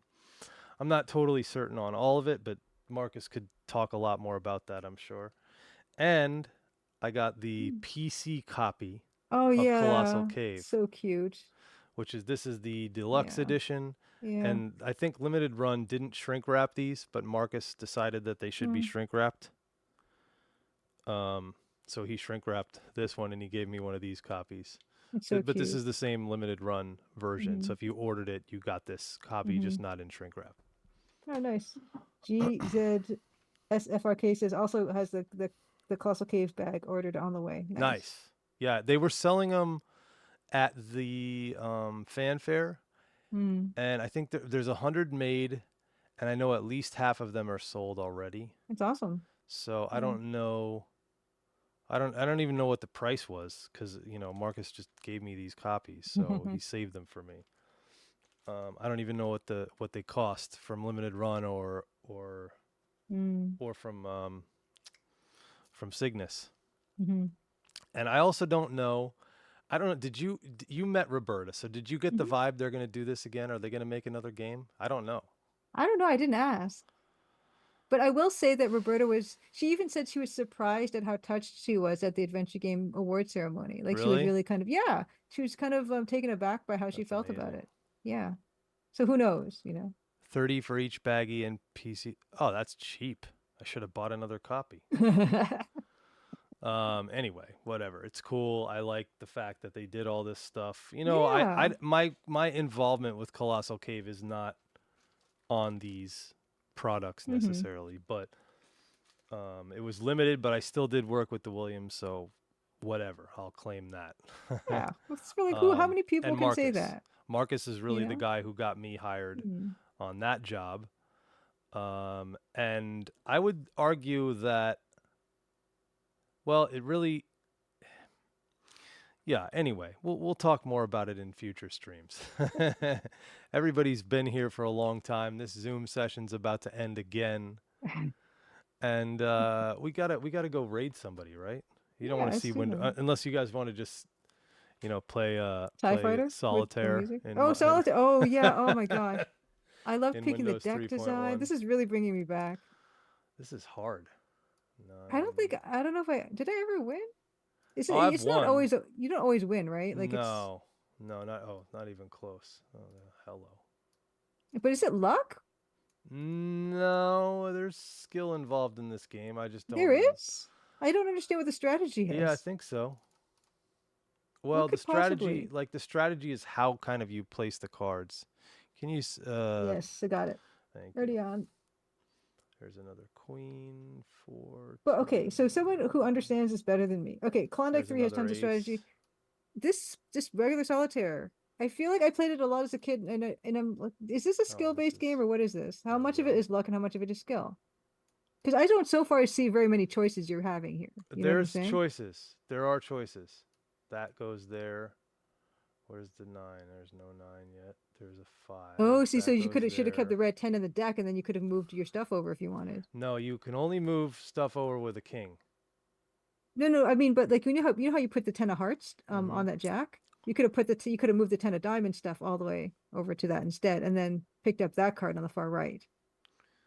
Oh yeah, that would have been smarter to move this here. You're saying? Yeah, Yeah, that yeah. would have been way smarter. But I don't know if that would have been smarter because it's That's like part of the strategy. well, it's not really because it kind of depends on what's under that, next card. If it's a Well, bad there you one, then go. it doesn't matter. But there's no way to know. Yeah, so I don't know how much strategy there is in this game. No, there's strategy for sure. Because if you What is make it? certain, I think that's how the strategy works in this game. No, 8, But what is like 7 or 7. Here what's you the go. good move? To try to remove. I know what the point is, Yeah, but but like like you try to go by. Okay, this has the most cards left. I need to get rid of these cards. Like here you go. That okay, so was you're stupid. trying to clear those ones first if you had a Right. choice. So you're getting the most available options to yourself, right? Okay, I but would that's think still, it's still 6 luck is still gonna mess you king. up if Okay, you so don't there's have a it. king. I don't have a black queen, but I need one. 3 black doesn't help me. Okay, so GZSFRK says there's different rule versions of Solitaire/Klondike, allowing for varying degrees of strategy versus luck. Okay, that is interesting to me. So this particular version, which is what kind of version of Solitaire is it? Just standard? Um, Well, you said it's Klondike 3, which I oh, think means you draw 3 cards. I think that's the. oh but this is Klondike one then. If it's you're not drawing, I know what you mean, I'm but you can drawing set this. 3. Oh, you are drawing. Okay, Yeah, I'm okay, drawing yeah, 3. yeah. Then so does that make it more 3. or less luck based? I guess less because you're seeing more cards and you can make a better That I decision. have no idea. Uh, But I need that ace. yeah, 3. Oh, I can put that there. yeah. 3, Oh yeah, then you can move 4. that three over, and then you can put the four, and then you see what I'm saying? Yep, Okay, you wait, 4. no, no, no, no, no. Take put the red diamond back where you put it. Uh huh. The red four back on the five, You don't want right? to And do that then the three generally. of clovers, the three of clubs, you can put that on the four of diamonds, and then How you does can that put help that me? on your stack. The four of hearts, you can put on the three of hearts stack of like you've got your four, Oh, I see what you're saying. and then you Yes. put the five because you can put the five down on that stack if you want as well. Yes. No, And then the I six you can think you put over want to. there by the And seven of this is part of clubs. the strategy. Do But you this want to is do I that? don't yeah, that's the thing. Say I don't know, like if you want to do that because you can move that over now and then you can get the next card, I think right? you only get until you make. Oh, see, I got screwed. I think. This is I now think going to this be is a it. solitaire live stream. 5. Yeah, No, we're only gonna stream solitaire from but now on. no, take the six of hearts and put it on the seven of clovers or clubs or whatever it's called. And then you can pick up a new Ah, card. there we go. 2. But I don't know now. I don't know. See, I made mistakes Oh here. no, I no, because think. you can put the four of clubs onto the five of diamonds and take the three back and then get the two out of there. Take the 3 back. Yeah, and then put it on the four of clubs and then take. Ah, But again, like I said, like I don't know how strategy. much strategy there is in That's this. I still strategy. don't Look, I know. could Are do that, we gonna wing it like right? or Yeah. what I might be better off doing is that exactly, and getting that out Okay. of there. So we said Klondike 3 is the one I always play. You 10. have to remember where the cards are in the active deck. And then play a certain number of cards from the Want deck that when there. you can in order to get the cards you need most. Okay, Right. so yeah, Now there I is think strategy. that's it. I think I'm screwed now. Are you screwed? I Okay. think so. I think that's the last. Once I draw again, I think I'm Hmm. toast. I don't think there's any moves for me to make here. 6 2, because I need that ace really. Hmm. If I had that Yeah. ace, I'd win. But if I do this, if I draw again, Yeah. I You think draw I'm again? toast. Nope, I think that's it. Oh, that's Because yeah. it's You're stuck the on. same 3. I see. Yep. Hmm. I don't know. There's strategy to this. I don't know. I know. There is. What can we do here? I've never played any What other can we type of do solitaire here? actually, besides this like Klondike Yeah, see, I'm one or missing three. 1, 2, 3, 4, 5, Mm-hmm. 5 cards. And it's gonna eventually well, usually it Yeah. will make you I feel like it's mostly luck. I don't think it's luck. I don't think it's I luck. said I think it's mostly luck. I didn't say I think it's all the way luck. There we go. Okay. That is not a bad It's not first okay draw. I don't think because you so. no, you're right because you have high cards at that Yeah. bottom 3 thing. kings out already? That's good. No? 6, Oh yeah, I loved 10. Hoyle's Book of Games so much. Oh yeah, for sure. I played a lot of hearts on We that should play some actually. Hoyle on here. Yeah, I have copies of that, of course. of course. Yeah, I Jack. played a lot of the EGA one. I think that's the first one. Yeah, yeah. There's only that's the only one I consider worth playing, but that's another story. Uh, 4. Yeah, this is not as good of a draw, I don't think. I 4. I wonder if there's a whole like category of Twitch people where you've got people, thousands of Streaming people watching someone play solitaire, Solid. Yeah. Windows 3.1 solitaire. Well, that maybe I don't maybe not go that specific, but Gosh, why do we have Solitaire. 270 viewers Yeah, right now? exactly. All of a sudden, Or um, we could play Ski Free or something like because that.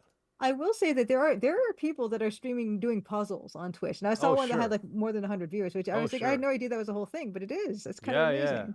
Yeah. Yeah, I mean, you know what it is, I think, and I can't say for sure, but I think it's just people like I watched a let's play of the Tilly's Tale game, Hmm. and I think that let's play was easier for me than actually sitting down and having to play the game. Like Oh, I could sure. absorb what I needed to that Of way course. faster than Hmm. if I had sat down and tried to, figure out my way through the game. Let somebody Well, else do the hard work and let me sure. just observe and chime in and help when I want to. You know what I Well, mean? yeah, like most of the games I see nowadays, I'm just watching other people play them, that's for sure, because I'm Yeah. just working at the same time. But I'm kind of wondering about, like, Well, yeah, that's the watching someone entire play premise solitaire of Twitch almost, or right? do puzzles. Puzzles or um, you could do all kinds of stuff. Yeah, well, yeah, Drawing. I I've think it's seen great that, drawing. yeah, if you want Oh, to see that, you can speaking of see it on which, before Twitch. they kick you off, we should Yes. raid somebody. Okay, yeah, you're right. A minute. We got a minute. Let's do this. Okay. Let's find somebody to raid. Okay. Let me Oh, working under pressure. shut off Okay. my Windows Okay. 3.1 with Because I sound, will say by I the way. enjoyed watching that. It's It's good, right? yeah, it's good. Robot Spacer is playing Deja Ooh. Vu, which is Ooh. a adventure game. Mm-hmm. Tuigia Uh, is playing Quest for Glory 5, which I've still never played. Have you played Quest for Glory Who's playing Quest for 5? Glory 5? Tuigia, Taweejea and TAWEA. Jea, and I she is see. in Toronto. She's just 6 years local Oh, to me. really? Okay, Yeah. so let's raid Tuigia? Toegia. Yeah, Tuigia. Perfect. Okay, so Have you I'm ever gonna. played Quest for Glory 5? I've not. I've played 1 through 4, and Yeah, I me should have too. played 5. Me too. Raid Yeah, she's great. She's really great. And I'm thinking, yeah, we are kind of Ouija. talking about having like a little get together of like some Toronto Twitch folk, like Toronto retro Twitch folks after the game launches and stuff. And I want to hang out. No, we lost Julia. Oops, I don't want to go to that view. I want to go to this view. And then let's go. Let's raid. Did I do this wrong? I did this wrong. Ah! Okay, let's try this again. Tawegia. There we go. Boom. Okay. We got 22. Everybody's ready to raid. Let's go. Thank you guys for watching. I'm not sure if Julie's doing a stream next week, but if she is, she will let you know on her usual sources, X and various other platforms. See you guys in a couple weeks probably.